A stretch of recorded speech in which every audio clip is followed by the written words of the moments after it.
क्रांति की शुरुआत जो है वो दूसरों से उम्मीद रखकर नहीं होती है। क्रांति की शुरुआत होती है खुद क्रांति बनने से।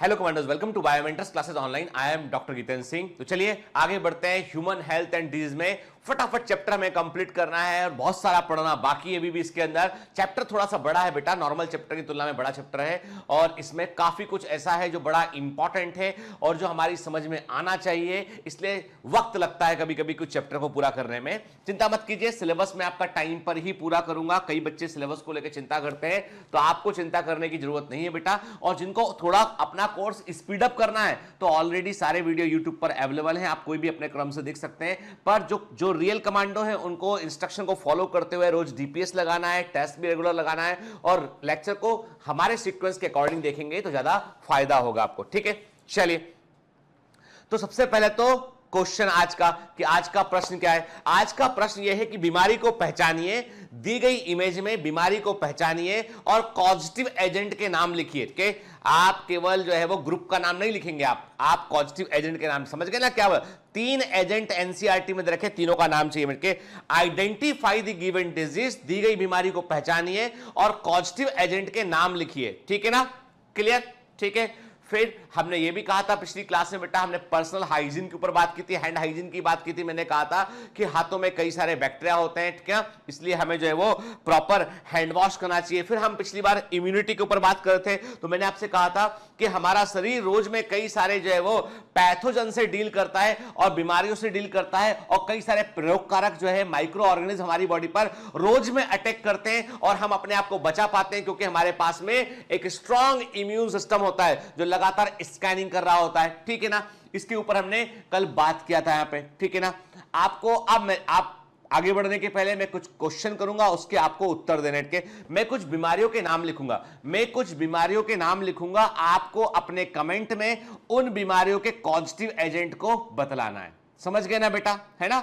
चलिए तो पहला नाम लिखा मैंने, बीमारी का नाम, फर्स्ट डिजीज हैंसेन्स डिजीज, दूसरा ब्लैक वाटर फीवर, तीसरा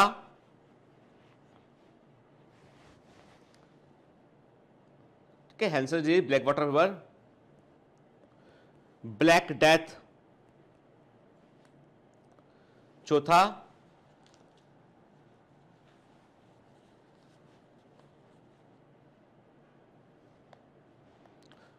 अमीबियासिस, पांचवा एंटेरिक फीवर, ठीक है, छठा परट्यूसिस, सेवंथ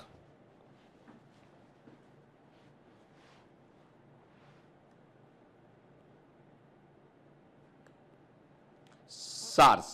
ठीक है, आपको इनके कॉजेटिव एजेंट के नाम लिखने हैं आपको बेटा। ठीक है ना, Hansen disease, black water fever, black death, amoebiasis, enteric fever, pertussis, SARS. ठीक है ना, ठीक है, आपको इनके कॉजेटिव एजेंट के नाम लिखने हैं। ठीक है, चलिए आगे बढ़ते हैं। तो पिछली क्लास में बेटा हम बात कर रहे थे इम्यूनिटी के ऊपर और मैंने आपसे कहा था कि हमारी बॉडी में 2 प्रकार की इम्यूनिटी होती है। एक होती है एक्टिव इम्यूनिटी जो बॉडी के अंदर ही जनरेट होती है, दूसरी होती है पैसिव इम्यूनिटी जो बाहर से हमको मिलती है, बाहर से लेना पड़ता है। जैसे मां से बच्चे को जो इम्यूनिटी मिलेगी पैसिव इम्यूनिटी होगी। डॉक्टर जो इंजेक्शन लगाएगा इसके अंदर एंटीबॉडीज प्रेजेंट है बीमारी से लड़ने के लिए, वो पैसिव इम्यूनिटी होगा। और जो बॉडी के अंदर खुद से बनेगा वो एक्टिव इम्यूनिटी होगा। बॉडी के अंदर खुद से बनने वाली इम्यूनिटी को 2 प्रकार में बांटा हमने। एक तो नेचुरल इम्यूनिटी जो एक नॉन स्पेसिफिक होती है, जो किसी स्पेसिफिक एजेंट के लिए नहीं होती है, वो सबके लिए होती है। वो होती है नेचुरल इम्यूनिटी, एक होती है एक्वायर्ड कि मतलब आर्टिफिशियल, जिसको कैसे कि आपने वैक्सीन लगा के आपने इंट्रोड्यूस किया एक पैथोजन को, बॉडी ने उसके लिए इम्यूनिटी को डेवलप कर लिया, फिर दूसरा वैक्सीन लगाया आपने दूसरी बीमारी का, बॉडी ने इम्यूनिटी को डेवलप कर लिया, तो वो आर्टिफिशियल की कैटेगरी में आती है। ठीक है ना। चलिए, तो पिछली बार हमने एक फ्लो चार्ट बनाया था। इस फ्लो चार्ट में बेटा हमने पिछली क्लास में हमने इननेट इम्यूनिटी के बारे में बात किया था। हमने कि याद है कोई इननेट इम्यूनिटी के बारे में बात किया था। हमने बैरियर्स देखे थे, हमने फिजिकल बैरियर को देखा, हमने फिजियोलॉजिकल बैरियर को देखा, हमने सेलुलर बैरियर को देखा, और हमने साइटोकाइन बैरियर्स को देखा था। याद है कि नहीं याद है? एकदम, मतलब 2 घंटे की क्लास थी पिछली बार, तो ऐसा तो नहीं हुआ ना कि 1 घंटे की क्लास के बाद मेरा कमांडो सो गया, जब क्लास खत्म हुई आई, क्लास खत्म तब आंखें खुली। तो ऐसा नहीं होना चाहिए भाई, ठीक है ना। मतलब आपका तो लक्ष्य यार, आपको तो नींद उड़ना चाहिए, आपकी तो नींद, मतलब जब लक्ष्य आपको बिल्कुल शिद्दत से, जुनून से जब किसी को चाहते हैं ना, जुनून से जब किसी को चाहते, किसी को मतलब लक्ष्य की बात कर रहा हूं मैं, कि तुम सीधा दौड़ जाते हो कहीं और, है ना, ठीक है। थोड़ा मतलब यार, मतलब थोड़ा सा ध्यान तो रखा करो क्या बोल रहा। तो जब किसी चीज को आप शिद्दत से चाहते हैं ना, तो आपको फिर नींद भी नहीं आती है। कभी चाहा आपने किसी चीज को शिद्दत से, ठीक है, इंसानों को मत कंसीडर करना इस लिस्ट के अंदर, ठीक है ना। इस लिस्ट के अंदर कंसीडर करना है किसको? इसको कंसीडर करना कोई गोल को, कोई लक्ष्य को, ठीक है। तो फिर देखो आपको कैसा एनर्जी। आपको पता, तो ये जो क्रिकेट प्लेयर होते हैं, विराट कोहली, धोनी, ये लोग अपने खेल से इतना प्यार करते हैं ये लोग कि इनको जो है वो मैच के पहले नींद भी नहीं आती इनको कई बार, ठीक है। नाम नहीं बताऊंगा, पर मैं एक बड़े टॉप के क्रिकेट प्लेयर से कभी मिला, उनसे मैंने बात किया, और नाम इसलिए नहीं बताऊंगा कि वो मेरे पेशेंट भी हैं, उनके फैमिली मेंबर एक मेरे पेशेंट भी हैं। तो वो बताए कि हम लोगों को मैच के पहले हम लोग सो नहीं पाते कई बार, ठीक है। इतना स्ट्रेस रहता है मैच का हम लोगों को, स्पेशली जो इंटरनेशनल मैच होते हैं वो उस प्रकार के होते हैं, और इंडिया वर्सेस पाकिस्तान मैच हो तो दोनों टीमों को नींद नहीं आती है, ठीक है। उनके मैच देखने वाले लोगों को भी नींद नहीं आती है। चलिए, तो अभी हम बात करते हैं बेटा यहां पे कि इम्यूनिटी में एक इननेट इम्यूनिटी, दूसरा adaptive immunity. Innate immunity by birth होगा, मतलब ये जन्म के साथ होगा, बाई बर्थ होगा, ये बाई बर्थ होगा, नॉन स्पेसिफिक होगा। एडॉप्टिव इम्यूनिटी क्या होगा? वो बॉडी डेवलप करेगी समय के साथ के। एक तो ऐसी इम्यूनिटी जो बाई बर्थ प्रेजेंट है, मतलब जिसको बॉडी को एक गिफ्टेड फॉर्म में मिले कि ये होगी इम्यूनिटी के। दूसरा एडॉप्टेड, कि समय के साथ, जैसे मैंने कहा ना, एडॉप्टेड में क्या हुआ, जैसे नेचुरल इम्यूनिटी की बात करें, एडॉप्टेड में प्राकृतिक तौर पे कैसा हो गया, कोई बीमारी होगी, कोई इंफेक्शन हो गया, ठीक है, बच्चे को मान लो मम्स हो गया, चिकन पॉक्स हो गया, तो बॉडी अपने आप बीमारी से जूझी, बीमारी को ठीक किया, और अगली बार वो बीमारी ना हो उसके लिए उसने एंटीबॉडी को डेवलप कर लिया। तो एक्टिव जो इन्फेक्शन होता है, ठीक है, जो इन्फेक्शन है वो एक्टिव नेचुरल इम्यूनिटी में आता है, ठीक है। मां बच्चे को फीड करती है, तो जो ब्रेस्ट मिल्क होता है उसमें आईजीए एंटीबॉडी, कौन सा होता है? आईजीए एंटीबॉडी उसके अंदर होता है, ठीक है। तो वो ब्रेस्ट मिल्क होता है, वो बच्चे को इम्यूनिटी प्रोवाइड करता है, ठीक है। तो मां से बच्चे को मिल रहा है, मतलब पैसिव है, बना बनाया मिल रहा है, पैसिव इम्यूनिटी का, लेकिन वो नेचुरल है, बाहर से नहीं है, नेचुरल है वो, समझ गए ना, ठीक है। फिर एडॉप्टिव इम्यूनिटी का दूसरा तरीका आर्टिफिशियल। भाई आपने क्या किया, आपने बच्चे को जन्म के साथ अपने वैक्सीन लगा दिया, वैक्सीन लगने पर बॉडी के अंदर का इम्यून सिस्टम जो है वो एक्टिव हो गया एकदम, अच्छा ये बीमारी है, इसके लिए हमको एंटीबॉडी डेवलप करने पड़ेंगे। तो आपने आर्टिफिशियल तरीके से बॉडी को इंड्यूस किया एंटीबॉडी बनाने के लिए, तो एक्टिव आर्टिफिशियल हो गया, ये इम्यूनाइजेशन की बात करें क्या। फिर पैसिव का मतलब क्या है, आपने क्या किया, आपने जो है वो हॉर्स के अंदर, जैसे होता ना स्नेक का जो एंटी, आपको पता है सांप जब काटता है ना तो एंटीवीनम लगाते हैं, सांप जब काटता है तो पेशेंट को एंटीवीनम लगाना पड़ता है।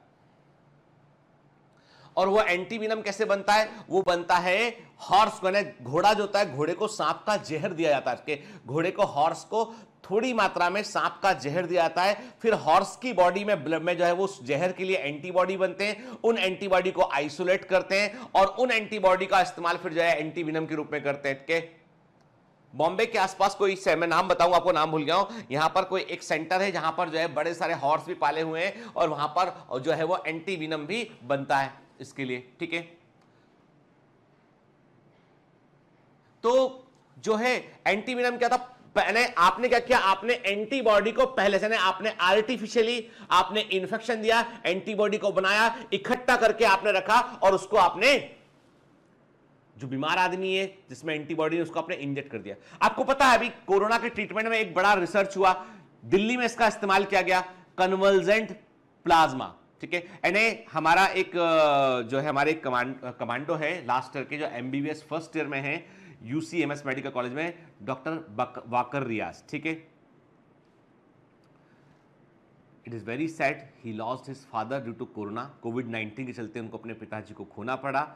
और ही इज डैम टैलेंटेड, बहुत ही टैलेंटेड। और पिछली बार का यदि आप 2019 के यदि किसी के पास में हो कि टेस्ट के जो रिजल्ट आते थे बायोमेंटर्स के, he always top the test, उसने हमेशा टेस्ट को टॉप किया, डीपीएस लगातार सॉल्व करता था वर्ड के, और उसका जो है वो अच्छा रैंक था उसका, और वो दिल्ली के अंदर सबसे अच्छे मेडिकल कॉलेज में से एक है यूसीएमएस, उसके अंदर वो पढ़ रहा है। तो ही लॉस्ट हिज फादर के, जब पिताजी खत्म हो गए उसके बाद तो मेरा उससे बहुत ही दिली कनेक्शन है, उससे मेरा उस बच्चे से के, and biomentor took the entire responsibility for the education के। तो उसको हमने कहा कि बेटा कोई बात नहीं है ना, आपके जो लॉस हुआ उसको तो हम नहीं भर सकते, पर बायोमेंटर्स एक परिवार है, परिवार में दुख में जब कोई होता तो परिवार पूरा साथ देता है।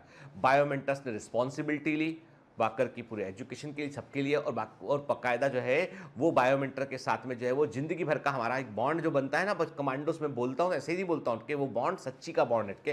तो बाकर ने एक बड़ा अच्छा अखबार में खबर भी छपा उनके बारे में दिल्ली में कि ही वेंट टू दी, उसको भी कोरोना हो गया था उस दौरान, पिताजी को तो उसको भी हो गया के, तो वो हॉस्पिटल गया, हॉस्पिटल जाके उसने अपना ब्लड डोनेट किया उसने के, और ब्लड प्लाज्मा निकलवाया उसने, और प्लाज्मा जो है वो उन पेशेंट को चढ़ाया गया जिन पेशेंट को जो है वो सीवियर कंडीशन में थे, और उनमें से कुछ पेशेंट बिल्कुल ठीक भी हो गए के। उसने दूसरे के पिता की जान बचाई। एंड मेरे कमांडो को मैं सल्यूट करता हूं, उसके अंदर इतना जज्बा था कि ही लॉस्ट हिज फादर, और within 15 days he went to the hospital to save someone others father. ऐसे डॉक्टर की जरूरत है देश को। वो चिकित्सा शास्त्र का क्या हम बोलेंगे मेडिकल फील्ड का जो है वो सचिन तेंदुलकर हटके, तेंदुलकर के फादर जो है वो खत्म हो चुके थे, तेंदुलकर मैच खेल रहे थे हटके, और बढ़िया मैच खेले थे तेंदुलकर, अच्छे रन में, रन नहीं एग्जैक्ट, लेकिन तेंदुलकर खेल के फिर उसके बाद लौट के आए थे मुंबई, ठीक है। तो मेडिकल में ऐसे ही जुनूनी लोगों की जरूरत होती है। तो मैं आपको बता रहा था कि क्या होता है कन्वर्जेंट प्लाज्मा, ठीक है। कहानी बीच में आ गई इसमें, और मैं कहानी जानबूझ के सुनाता हूं कि आत्मा चैप्टर आपको आत्मा तक टच करना चाहिए, केवल दिमाग तक नहीं रहना चाहिए बेटा, ठीक है ना। तो बात इतनी सी है कि अभी जिन लोगों को कोरोना हो चुका है ना, उनकी बॉडी में कोरोना के लिए एंटीबॉडी बन चुके हैं, तो उनका ब्लड निकालते हैं, ब्लड में से प्लाज्मा निकालते हैं, प्लाज्मा को फिर उन पेशेंट को देते हैं जो पेशेंट बहुत ही सीरियस है, तो जाके उनकी बॉडी उनको बचाया जा सके, ठीक है। कन्वर्जेंट प्लाज्मा थेरेपी, इसका इस्तेमाल किया जाता है। ये क्या है? ये है एक्वायर्ड पैसिव इम्यूनिटी। क्या यानी एक्वायर्ड, यानी आपने एंटीबॉडी सीधा ट्रांसफर कर देते हैं। एक्वायर्ड जो है वो क्या हो गया, ये हो गया acquired, artificial not acquired, artificial passive. Acquired तो एक्टिव हो जाएगा, ये आर्टिफिशियल पैसिव इम्यूनिटी कहलाएगा। आर्टिफिशियल कृत्रिम तरीके से दिया आपने, दूसरे का प्लाज्मा लेके सीधा एंटीबॉडी इंजेक्ट किया आपने, ठीक है ना, क्लियर।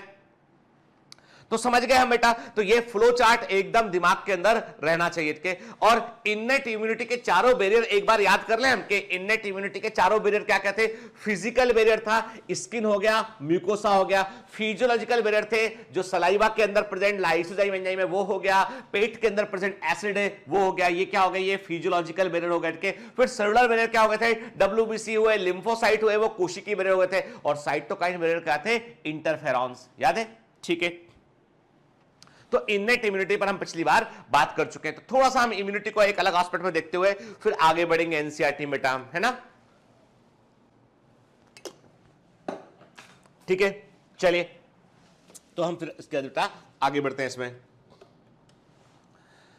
तो पहली बात चलिए देखते हैं क्या लिखा है यहां पे। Nature has provided certain veg in the body to defend ourselves from the invasion of pathogen and therefore from the disease। के प्रकृति ने हमको बहुत सारे तरीके दे रखे हैं ताकि हम अपने आप को बीमारियों से बचा सकें और जो है वो हम जो है वो पैथोजन के अटैक से अपने आप को सेव कर सकें।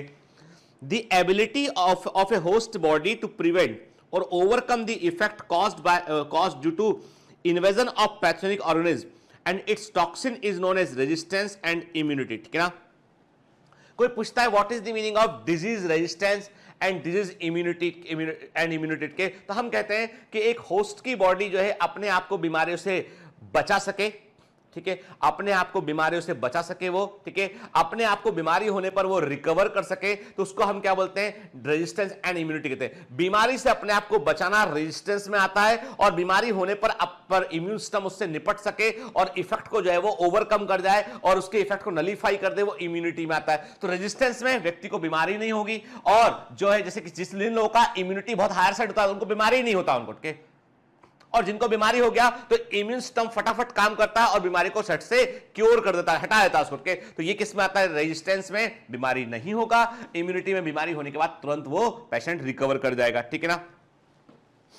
Resistance is considered an inherent factor and those acquired during life to overcome the disease, ठीक है ना, while the immunity is accepted to be due to the acquired factor that might that help in resistance, okay? देखिए simple सी बात है, किसी व्यक्ति को यदि एक बार मम्स हो गया, सुनिएगा बात को ध्यान से, थोड़ा सा ट्रिक, चैप्टर थोड़ा टेक्निकल है बेटा, चैप्टर थोड़ा टेक्निकल है, और मैं बता दूं आपको कि आप मेरे पढ़ाने के बाद जब आप मेडिकल कॉलेज के अंदर पहुंचेंगे ना, तो आपको चीजें आसानी से समझ में आएंगी। मेरे बच्चे मुझे बतलाते हैं कमांडोस्ट के जो मेडिकल कॉलेज के अंदर है, कि हम बहुत सारी चीज़ों को जो है वो बहुत लोगों से बेहतर प्रकार से कर पाते हैं, क्योंकि हमारे कॉन्सेप्ट एकदम क्लियर है, ठीक है। तो इसलिए आप ये मत सोचा कीजिए कि केवल नीट, ये नीट एंड बियॉन्ड नीट, ठीक है, मतलब ये बिल्कुल एमबीबीएस का फाउंडेशन यहां चल रहा होता है क्लास के अंदर, ठीक है। फिर तो अभी बात सुनिए, मेरी बात ये है बेटा कि जो किसी व्यक्ति को मान लो मम्स हो गया, मम्स हुआ, वायरस ने अटैक किया, पैरोटिड ग्लैंड फुल गया, बॉडी ने जो है वो 7 दिन 6 दिन लगा, बुखार आया, बॉडी ने इम्यून सिस्टम ने फाइट किया और मम्स को ठीक किया। वायरल डिजीज को बॉडी खुद ही ठीक करती है। हम जो ट्रीटमेंट देते हैं वो सिम्टोमेटिक सपोर्टिव, हमने क्या किया, एनाल्जेसिक दिया, दर्द ना हो उसके लिए, ठीक है, हमने उसको दर्द निवारक गोली दिया, हमने उसको विटामिन सी दिया ताकि बॉडी का इम्यून सिस्टम जो है उसको एनर्जी मिल सके, उसको जो है vitamin C promote the immunity, vitamin A, vitamin C, हमने मल्टी विटामिन टैबलेट दिया उसको, ठीक है, हमने केवल सपोर्ट, अच्छा खाना दिया हमने खाने को पेशेंट को ताकि उसकी जल्दी से रिकवरी कर सके, है ना। क्यों किया ऐसा हमने, ताकि इम्यून सिस्टम को सैलरी मिलेगी, काम करेगा इम्यून सिस्टम, है ना। तो हमारा इम्यून सिस्टम मम्स के वायरस से लड़ा, बाहर कर दिया उसको उसने, और उसके बाद बॉडी मम्स के लिए रेजिस्टेंट होगी, अगली बार मम्स अंदर नहीं आ सकता, वो जैसे आएगा इम्यून सिस्टम झट से उसको हटा देगा, ठीक है। तो immunity brings the resistance sometime, ठीक है ना। तो हमने क्या कहा कि resistance is considered as an inherent factor and those acquired during life to overcome the disease, कि ये बीमारी को ओवरकम करने के लिए, बीमारी में जो वो इनहेरेंट फैक्टर होते हैं कि जो व्यक्ति अपने जीवन में अर्जित करता है। इम्यूनिटी क्या होता है, ये भी एक्वायर्ड फैक्टर होते हैं जो कि रेजिस्टेंस में हेल्प करते हैं, कि the host body has 2 line of defence that must be overcome bye pathogen before establishing an infection. का अब एक रोग कारक है, ठीक है, मान लो मैं एक डिप्थीरिया का बैक्टीरिया हूं, मान लो मैं एक बैक्टीरिया हूं, अब मेरे को मान लो अटैक कर रहा है, मैंने कहा कहां है बच्चे, कहां है बच्चे, ठीक है, जाओ बच्चे लेके आओ। अब मुझे अटैक करना है तो मुझे जो है वो 2 लाइन डिफेंस के पार करने पड़ेंगे। पहला है एक्सटर्नल डिफेंस मैकेनिज्म, 2 जगह निपटना पड़ेगा मुझे, इतना आसान नहीं है भाई। देखो ऐसा है, ऐसे समझ लो, आपके कोई व्यक्ति बुरे इरादे से हमारे देश की सीमा के अंदर घुस गया, के कोई व्यक्ति जिसके इंटेंशन ठीक नहीं है वो हमारे देश के अंदर घुसना चाहता है, तो सबसे पहले तो उसको निपटना पड़ेगा हमारी बॉर्डर सिक्योरिटी फोर्सेस से, बीएसएफ से। हमारी जो आर्मी बॉर्डर पर लगी हुई है, वो आर्मी केवल बॉर्डर पर नहीं, बॉर्डर के कई किलोमीटर अंदर तक होती है उनके सरबराह के, पहले तो उससे बचते बचाते आना पड़ेगा। तो ये तो एक्सटर्नल डिफेंस हो गया कि सीमा में घुसने के पहले। फिर यहां पे आ गए, मान लो आप मुंबई में आ गए या दिल्ली चले गए आपके, तो वहां का लोकल पुलिस खुफिया नेटवर्क, वहां पर जो है सेंट्रल इंटेलिजेंस ब्यूरो होता है, सीआईबी होता है, के central bureau of investigation CBI होता है, के वहां पे हालांकि सीबीआई का इतना बड़ा रोल नहीं है जितना जो रोल जो है वो आईबी का, इंटेलिजेंस ब्यूरो का है, सीआईडी का होता है, ठीक है, सीआईडी हुआ और अपना जो है वो आईबी हुआ, ये सारी एजेंसी क्या करती है, ये खुफिया खबर, इनके सोर्स होते हैं, खबर मिलती रहती है इन लोगों की मूवमेंट क्या चल रहा है, के फिर पुलिस होती है। तो अभी क्या कुछ करने के पहले लोकल पुलिस से, मतलब अंदर देश के अंदर की पुलिस से निपटना पड़ेगा, पहले देश के अंदर के रक्षा सिस्टम से निपटना पड़ेगा, तब जाकर जो है व्यक्ति कुछ कर पाएगा। और कुछ किया उसने और खबर लग गई तो फिर वही पुलिस समझा देगी उसको कि ये देश है वीर जवानों का, अलबेलों का, मस्तानों का, इस देश का यारो क्या कहना, ठीक है। तो पुलिस वही समझा देगी इसको के। तो कहने का मतलब ये है कि कोई भी रोग कारक को बॉडी के अंदर यदि आना है तो पहले तो एक्सटर्नल डिफेंस सिस्टम को पार करना पड़ेगा, बॉर्डर क्रॉस करना पड़ेगा, फिर अंदर वालों से निपटना पड़ेगा, तब जाके कुछ कर पाएगा वो, ठीक है। चलिए देखते हैं कहानी में कितना दम है। तो external defence it include physical and chemical barrier, इसमें फिजिकल और केमिकल बैरियर आते हैं इसमें। अब नंबर एक, अब देखो बेटा, जो मैंने पिछली क्लास में आपको बैरियर बतलाए थे ना, उन्हीं को हम थोड़ा सा इलेबोरेट करके जो है मैग्नीफाई करके हम देख रहे हैं यहां पे, ठीक है ना। तो फिजिकल बैरियर में क्या, स्किन की बात करें पहले तो मैंने कहा स्किन की, skin is a physical barrier of body, it's outer tough layer the stratum corneum prevent the entry of bacterial virus. अब स्किन भी बड़ी बड़ी अच्छी चीज है कि स्किन जो है ना, स्किन में 5 परतें हैं कि CLGSM, stratum corneum, stratum lucidum, stratum granulosum, stratum spinosum, stratum malpighii. ये मैंने मेडिकल एंट्रेंस के समय याद किया था, आज भी याद है मुझे के। मैं मालूम आप बोलते हो सर न्यूमोनिक बताओ, न्यूमोनिक बताओ। यार जो आदमी खुद न्यूमोनिक जो है फॉर्मूले के फॉर्म में रखता हो वो क्या न्यूमोनिक बताएगा। मेरा फिजिक्स के प्रति अथाह प्रेम था मुझे के, मतलब फिजिक्स के प्रति मुझे बहुत प्रेम था के। मैं फ्री बॉडी डायग्राम बना के नए नए तरह के क्वेश्चन लगाया करता था बैठ के, बहुत सारी चीजें मैं और ये प्रेम मुझे जो है वो कैसे आया मालूम आपको, जब आपको लगता है ना कि फिजिक्स जो है वो बड़ी कठिन होती है। मैं जब 12th क्लास में था, 11th और 12th में स्कूल में था, तो मुझे फिजिक्स से बहुत भयंकर नफरत थी। I simply had the physics, I had chemistry, थोड़ा बहुत प्यार था बायोलॉजी से, वो भी एक मैडम ने खत्म कर दिया। मतलब कैसे खत्म कर दिया कि उन्होंने पढ़ा दी। थोड़ा बहुत प्रेम था 10वीं 11वीं क्लास में, 10th क्लास तक, 9-10 तक बायोलॉजी से, तो वो भी 11th 12th में आके जो है उस प्रेम के पर भी जो है लोगों ने पानी फेर दिया। ऐसा बायोलॉजी पढ़ा दिया कि लगने लगा कि meristem, apical meristem, parenchyma, colon, दिमाग में घूमता था कि कोलेनकाइमा पेरेन्काइमा है, पेरेन्काइमा ही कोलेनकाइमा है, और कोलेनकाइमा ही स्क्लेनकाइमा, और स्क्लेनकाइमा ही टिश्यू है, तो वो जाइलम है, जाइलम है तो फ्लोएम है, फ्लोएम है तो सब गोल गोल है। तो मतलब ऐसा पड़ा ओ, मतलब घनघोर टाइप से। फिर कोचिंग गए, कोचिंग में कहां पहुंचे, एक कोचिंग हुआ करता था स्कूल के पास में कहीं पे, वहां पे जाके, और हम लोग कैसे फंस गए थे उस कोचिंग में कि वो कोचिंग वाले हमारे स्कूल में आए, स्कूल ने मिली भगत की, स्कूल ने उनका जो है वो क्या करवा दिया, डेमो करवा दिया। वो आया के ये दिस इज डीएनए एंड हम लोग बड़े इंप्रेस। अब हमको तो अनार का आम का नहीं आ रहा था वहां पे, बायोलॉजी का, फिजिक्स, केमिस्ट्री का। हमने कहा यार यहां जाएंगे तो कुछ समझ में आएगा। पहुंच गए कोचिंग, वहां बढ़िया टाइम पास किया। अलग अलग स्कूल के बच्चे आया करते थे, कोई इस स्कूल का बच्चा, कोई स्कूल बच्चा, बच्चे बच्ची सब मिला रहा हूं, बात कर रहा हूं, ठीक है ना। तो सब आया करते थे, ठीक है। मतलब इट इज मोर इंटेलेक्ट, बहुत कुछ सीखा, सिर्फ देखते रहते थे लोगों को। अच्छा ठीक तो ये 12वीं के बाद का ड्यूरिंग स्कूल का क्लासेस था। उसके बाद जब मेडिकल एंट्रेंस पेपर दिया तो भैया फिर उस समय लास्ट में समझ में आया कि यार गलती कर रहे हैं, तो थोड़ा ढंग से पढ़ना चाहिए, तो ढंग से पढ़ा पूरी शिद्दत से। अब चुकी भगवान ने थोड़ा बहुत कंपार्टमेंट दे रखा था ऊपर का, मेहनत किया, बहुत सारे क्वेश्चन लगाए। अब जब मेडिकल एंट्रेंस दिया तो समझ में आ गई अपनी वैल्यू की, भैया कहाँ स्टैंड करते हैं, ठीक है। फिर अगले साल शिफ्ट करके विदिशा आ गए। विदिशा में प्रोफेसर थे और वहाँ फिजिक्स के प्रोफेसर थे, बढ़िया बेहतरीन फिजिक्स। अरे वो फिजिक्स को जब पढ़ाना शुरू किए, वो जैसे अमर सर पढ़ाते हैं ना, अमर सर उनकी स्टाइल बहुत मिलती है। इतना अच्छा पढ़ाया फिजिक्स उन्होंने कि इमेजिन करने लगे फिजिक्स को। थोड़ा एक आध साल कोचिंग और कर लेते ना तो पक्का न्यूटन बन गए होते। मतलब पिताजी कई बार क्या कहता, हमारे यहाँ पे जो है, हमारे विदिशा में जो घर था उसमें क्या था, ऊंचा सेकंड फ्लोर पे था, तो वहाँ पे कोई मान लो कोई नीचे कुछ आया, मान लो कोई चीज ले, किसी ने नीचे दिया, तो नीचे से ऊपर कौन जाए, तो ऊपर एक डब्बा लगा रखा था के, डब्बे में एक रस्सी बंधी थी, वो डब्बा नीचे कर देता के, तो वो जो भी सामान डाल देगा उसमें वो डब्बा खींच लेता था, किसी को पैसे देना है, कुछ लेना है के, तो ऐसे जुगाड़ फादर ने लगा रखे थे।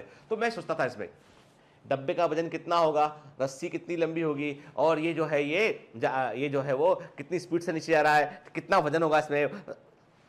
फिर एकदम से लगा दिमाग में, अरे पागल हो जाएंगे ऐसे तो यार, इतना फिजिक्स लगाएंगे तो के। तो वो जो प्रेम होता है ना, वो प्रेम बहुत गहरा होता है यदि एक बार किसी सब्जेक्ट से हो जाए आपको। तो मैंने कहा ना फार्मूला, तो CLGSM का मतलब भी है कि stratum corneum, lucidum, granulosum, spinosum and malpighii के जर्मिनेटम भी बोलते हैं इसको। तो बात इतनी सी है कि मैंने क्या बताया, मैंने कहा आपसे कि स्किन में और इसमें भी सबसे बड़ी बात है स्ट्रेटम कॉर्नियम सबसे टॉप मोस्ट लेयर है, वो डेड लेयर है, वो डेड लेयर है। जिंदा होगी तो इन्फेक्शन उसी पे हो जाएगा, जिंदा होगी तो इन्फेक्शन उसी पे हो जाएगा, इसलिए वो डेड लेयर है ऊपर वाली। क्रिएटिन जमा है उसके अंदर, लो खा के दिखाओ, अब आके दिखाओ। तो पैथोजन जो है पहले तो उसको डेड लेयर दिख गई, बाउंड्री दिख गई उसको, सीमा रेखा की, यहां अंदर नहीं घुस सकते आप उसके। इसीलिए जब स्किन में कट लगता है तो बैंडेड लगा देते हैं, हम कवर करते हैं उसको, हम उसमें विटाडिन लगा के या कोई भी एंटीसेप्टिक क्रीम लगा के उसे हम कवर कर देते हैं ताकि उससे कोई बैक्टीरिया पैथोजन अंदर ना घुसे। वो तो टूटा हुआ बॉर्डर हो गया ना, घर का दरवाजा टूट गया मेन, तो कोई भी चोर अंदर घुस जाएगा, वो तो सिंपल सी बात है। तो वही स्किन होती है, ठीक है। फिर आते हैं म्यूकस मेम्ब्रेन की बात करते हैं। तो स्किन तो बाहर है, बॉडी के अंदरूनी टिश्यू में क्या है, म्यूकस मेम्ब्रेन है, ठीक है। तो mucus secreted by mucus membrane trap the microorganism and immobilise के, जो हमारा जो भी हम कहते हैं कि हमारा जो भी हमारे एलिमेंट्री कैनाल हुआ, हमारा रेस्पिरेटरी पाथवे हुआ, वहां पर अब देखिए नोज में क्या है, धीमे धीमे सिक्रेशन निकलता रहता है, जो डस्ट है जो बैक्टीरिया वो चिपक जाते हैं उस के। तो हमारे कानों में क्या है, यहां वैक्स लगा हुआ है, वो वैक्स पे चिपकते हैं ओके। तो हर जगह पे कोई ना कोई व्यवस्था की हुई है ताकि कि अंदर तक इंफेक्शन ना पहुंच सके के। तो ये म्यूकस जो म्यूकस मेम्ब्रेन से निकलता है वो माइक्रो ऑर्गेनिज्म को ट्रैप कर लेता है, पकड़ लेता है, उनको इमोबिलाइज करता है। Micro organism and dust particle can enter the respiratory tract with air during breathing. जब सांस लेते हैं तो माइक्रो ऑर्गेनिज्म डस्ट पार्टिकल हमारे रेस्पिरेटरी ट्रैक्ट में अंदर एंटर करते हैं, उनको म्यूकस ट्रैप कर लेता है, सीलिया उस म्यूकस को बाहर धकाते हैं, ठीक है, और वो फिर फायरिंग्स थ्रोट के थ्रू, इसके थ्रू बाहर निकलता है, ठीक है ना, ठीक। तो ये हमारे नॉर्मल मैकेनिज्म का हिस्सा है के। From the firings it is thrown out, firing से बाहर थ्रोन आउट कर देते हैं इसको हम के, या इसको सोलो कर लेते हैं तो वो फिर वो स्टूल के साथ बाहर निकल जाता है फीस साथ में, ठीक है। तो ये तो हो गया फिजिकल बैरियर। अब बात करते हैं केमिकल बैरियर की, बात करते हैं भाई कौन से केमिकल रखे हुए हैं। तो केमिकल बैरियर में मैंने आपसे कहा ना कि oil secreted by oil gland and sweat secreted by the sweat gland make the surface of the skin acid के। जो ऑयल है, ऑयल ग्लैंड से जो ऑयल निकलता है वो स्किन के ऊपर एक प्रकार से एक लेयर बनाता है, जिस लेयर को आसानी से माइक्रो ऑर्गेनिज्म क्रॉस नहीं कर सकते हैं, वायरस क्रॉस नहीं कर सकता है। और जो स्वेट या पसीना निकलता है वो पसीना में कुछ केमिकल होते हैं जो स्किन को एसिडिक बनाते हैं। This does not allow the microorganism to establish on the skin, जिसके कारण माइक्रो ऑर्गेनिज्म स्किन के ऊपर स्टैब्लिश नहीं हो पाते हैं। कि some friendly bacteria also occur on the skin. अब देखो एक बड़ी गलती जो करते हैं कई लोगों को क्या लगता है कि मान लो मेरे को पिंपल्स हुए, सुनना मेरी बात है, तो मुझे थोड़ा पिंपल्स हो गए। अब आप सुनिएगा, आप चूंकि आपकी उम्र का लिए बड़ा कॉमन है ये प्रॉब्लम, कई लोगों को थोड़े से पिंपल्स हो गए। किसी ने बताया कि भाई तुम ये लोशन है आपका, है ना, इरिटॉप लोशन आता है, एक बड़ा अच्छा लोशन आता है जो कभी पिंपल्स पे लगाते हैं, इरिटॉप लोशन आता है, ठीक है ना, क्लिंडामाइसिन होता है इसके अंदर।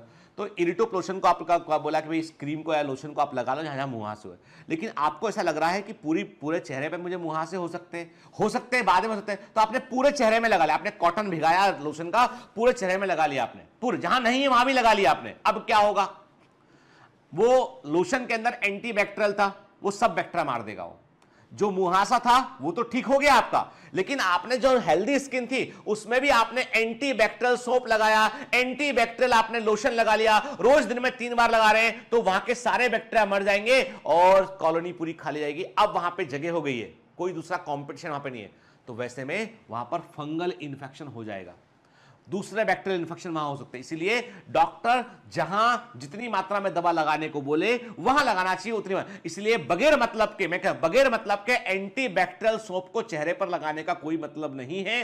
वो जब आपका मुहासा है आपको, तो आप नॉर्मल सोप भी इस्तेमाल करेंगे, आप चेहरा साफ रखेंगे आपके, तो उससे जो है आपको फायदा मिलेगा। के जो भी क्रीम लगाते हैं ऐसी क्रीम लगाइए जो वाटर बेस्ड क्रीम हो, जो ऑयल बेस्ड क्रीम ना हो। आपके जो पोर्स हैं, ऑयल ग्लैंड के पोर हैं, उनको वो ब्लॉक ना करती हो ऐसी ट्यूब को लगाइएगा आप, ठीक है।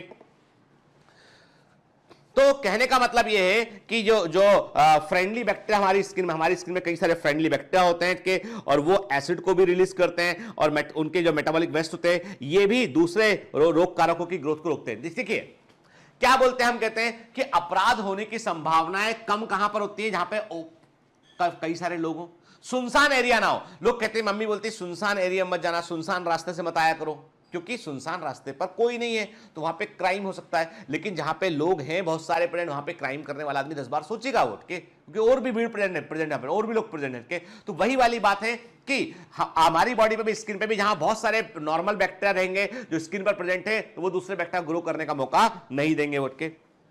This sweat also contain an enzyme named lysozyme. Sweat में, पसीने में एक एंजाइम होता है, इसे लाइसोजाइम कहते हैं, जो बैक्टीरिया की सेल वॉल को डिस्ट्रॉय करता है। लाइसोजाइम एंजाइम जो है बैक्टीरिया की सेल वॉल को डिस्ट्रॉय करता है और उसकी ग्रोथ को रोकता है उठ के। Certain bacteria normally live in a vagina के। फीमेल्स में, जो वेजाइना में, मैंने आपको ध्यान होगा मैंने बताया था डोडरलिन्स बेसिलाई, याद है आपको, हम जब पढ़ रहे थे, क्या पढ़ रहे थे हम, ह्यूमन रिप्रोडक्शन पढ़ रहे थे, तो मैंने डोडरलिन्स बेसिलाई के बारे में बात करता, मैंने कहा था कि लैक्टिक एसिड बैक्टीरिया के समान, के लैक्टिक एसिड बेसिलाई के समान जो बैक्टीरिया होते हैं, उन्हीं के समान बैक्टीरिया जो है वो कहां पाए जाते हैं, वेजाइना में पाए जाते हैं, जो वेजाइना के पीएच को चेंज करते हैं और वो वहां पर बैक्टीरिया ग्रोथ को रोकते हैं। ये लैक्टिक एसिड को प्रोड्यूस करते हैं और ये फॉरेन बैक्टीरिया को मारते हैं। कि इसीलिए कुछ लोग जो है, कुछ जो है वो लोगों को ऐसा मिसकंसेप्शन होता है कि वेजाइनल और कई लोग जो है वो उनको रिकमेंड किया जाता है कि भाई मान लीजिए कोई मामूली सा भी इन्फेक्शन लग रहा है तो वेजाइना का जो है वो इंटरनल क्लीनिंग किया जाए, सोप इस्तेमाल किया जाए। तो मैं क्लियर कर दूं कि वैसे में वहां का पीएच, वहां जो बैक्टीरिया ग्रो कर रहे हैं वो बैक्टीरिया ग्रो करना बंद कर देंगे और फिर खतरनाक बैक्टीरिया इन्फेक्शन वहां पे दे सकते हैं। कि इसलिए वेजाइनल क्लीनिंग के लिए देयर आर सर्टेन केमिकल्स जिन्हें इंटरनल जो है वो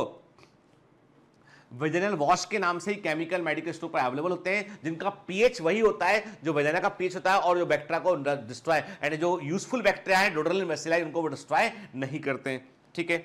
10 physical and chemical barrier form the first line of defence के। तो इसका मतलब है कि जो फिजिकल और केमिकल बैरियर हैं वो हमारी सुरक्षा की पहली पंक्ति में आते हैं, फर्स्ट लाइन ऑफ डिफेंस को वो बनाते हैं।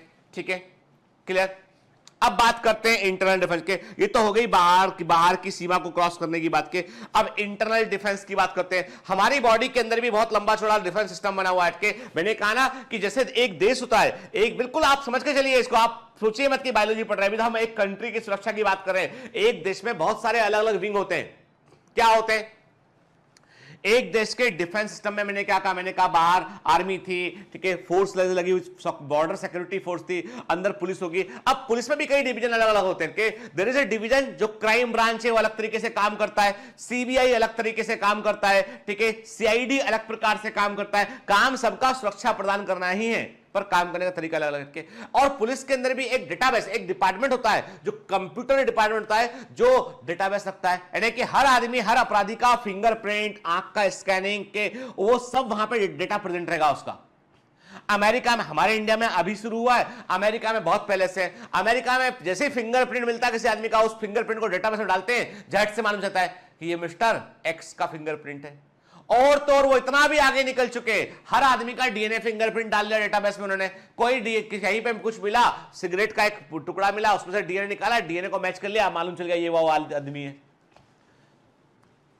America is a very big surveillance state कि वहां पे हर आदमी का पूरा जिक्र है। वहां पे जो सोशल सिक्योरिटी नंबर है उसको लेने के लिए आपके बहुत सारे इन्वेस्टिगेशन, बहुत सारी जांचें होती है उसमें के, और वो सब डेटाबेस के अंदर रहता है। यदि वहां पर आपका डेटाबेस में मिसिंग है, मतलब आप एग्जिस्ट ही नहीं करते वहां पे। उनके नागरिक जो है वो अपने आप को सुरक्षित समझते थे, सरकार को पता है कि वो आदमी का मूवमेंट कहां है, किधर आदमी की, गवर्नमेंट नोज एवरीथिंग। ठीक है, फिर लेकिन वही वाली बात है, अपराध वहां भी होते हैं, वहां के क्रिमिनल और तेज होते हैं, और तेज दिमाग के होते हैं। वो हर जगह आदमी अपना दिमाग लगा सकता है चीजों में के। तो कहने का मतलब ये है कि हमारा internal defence is carried by white blood capsule WBC, macrophages, inflammatory reaction, बुखार और इंटरफेरॉन से होता है के। Fever is not a disease, fever is a symptom के, and fever is a useful symptom जो इन्फेक्शन से लड़ने में हेल्प करता है। ठीक है, व्हाइट ब्लड कैप्सूल्स की बात करते हैं हम पहले WBC के। The leucocyte in general and lymphocyte in particular are capable of squeezing out through the wall of the blood capillaries into the extravascular region. This phenomena is called diapetes. Diapetes exam में पूछा जाता है बेटा के, ठीक है, ध्यान से बात सुनो क्या होता है। अब ये जो WBC है, लिम्फोसाइट है, ये पूरे के पूरे ब्लड वेसल में सब जगह पर घूम रहे होते हैं, ब्लड वेसल में ये सब जगह पर घूम रहे होते हैं, लेकिन इनको लगता है कि कहीं पर इंफेक्शन हो चुका है, तो फिर ये कैपिलरी की वॉल से धीमे से बाहर निकलते हैं, कैपिलरी से धीमे से बाहर निकलते हैं और इंफेक्शन की जगह तक पहुंचते हैं। इस प्रकार कैपिलरी वॉल से बाहर निकलना, इंफेक्शन की जगह तक पहुंचना डायपीडिसिस कहलाता है। क्या कहलाता है? डायपीडिसिस कहलाता है। तो डायपीडिसिस टर्म को बेटा याद रखिएगा आप, ठीक है ना। ठीक है, फिर अब इसमें देखिए, अब लिम्फोसाइट की बात करते हैं। लिम्फोसाइट कैन प्रोड्यूस, अब ये सब डिटेल में पढ़ेंगे हम आगे, अभी हम केवल एक ब्रीफ रिव्यू देख रहे हैं इसका। Lymphocyte can produce plasma cells which secrete antibodies to provide the immunity. Lymphocyte, अब लिम्फोसाइट में दो तरह के होते हैं बेटा, आगे हम पढ़ने वाले डिटेल में, चिंता मत कीजिए कि लिम्फोसाइट होते हैं। तो आप बोलोगे सर छोड़ दिया कुछ आपने, छोड़ा कुछ नहीं, मैंने ज्यादा ही पढ़ाता हूं, छोड़ता कुछ नहीं उठ के। लिम्फोसाइट, बीटा लिम्फोसाइट होता है, बीटा लिम्फोसाइट होते हैं और टी लिम्फोसाइट होते हैं, ओके। तो दोनों में क्या फर्क है हम आगे बात करेंगे। तो जो बीटा लिम्फोसाइट होते हैं वो एंटीबॉडीज को रिलीज करते हैं। तो एंटीबॉडीज कहां से आते हैं? ये बीटा लिम्फोसाइट से आते हैं बेटा, ठीक है। मोनोसाइट ऐसे सेल होते हैं ब्लड के अंदर जो फेगोसाइटोटिक होते हैं, के ये जो है वो इस तरह के होते हैं जो फेगोसाइटोटिक नेचर के होते हैं, ठीक है।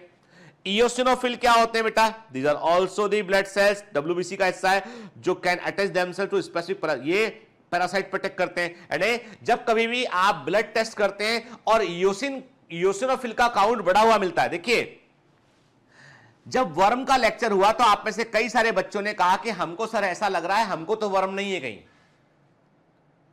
ठीक है। मैंने कहा था जब ह्यूमन हेल्थ एंड डिजीज पढ़ते हैं ना तो हर बीमारी इसलिए लगती है कि हमारे अंदर थोड़ी थोड़ी प्रेजेंट है ये, ठीक है। मन का बहम हो जाता है वो, मेडिकल कॉलेज पहुंचोगे तो और ज्यादा बहम बढ़ जाएगा इसके, लेकिन इससे दूर रहिए अभी। तो यदि आप कभी अपना ब्लड टेस्ट का पुराना रिपोर्ट देखेंगे, ब्लड टेस्ट कराते हैं और यदि आपको इयोसिनोफिल का काउंट बढ़ा हुआ मिलता है ना, तो ये दो चीजों को इंडिकेट करता है, या तो पैरासिटिक वर्म का इंफेक्शन बॉडी के अंदर प्रेजेंट है या आपको एलर्जी है।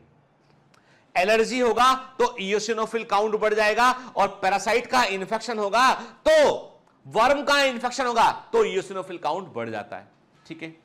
क्लियर?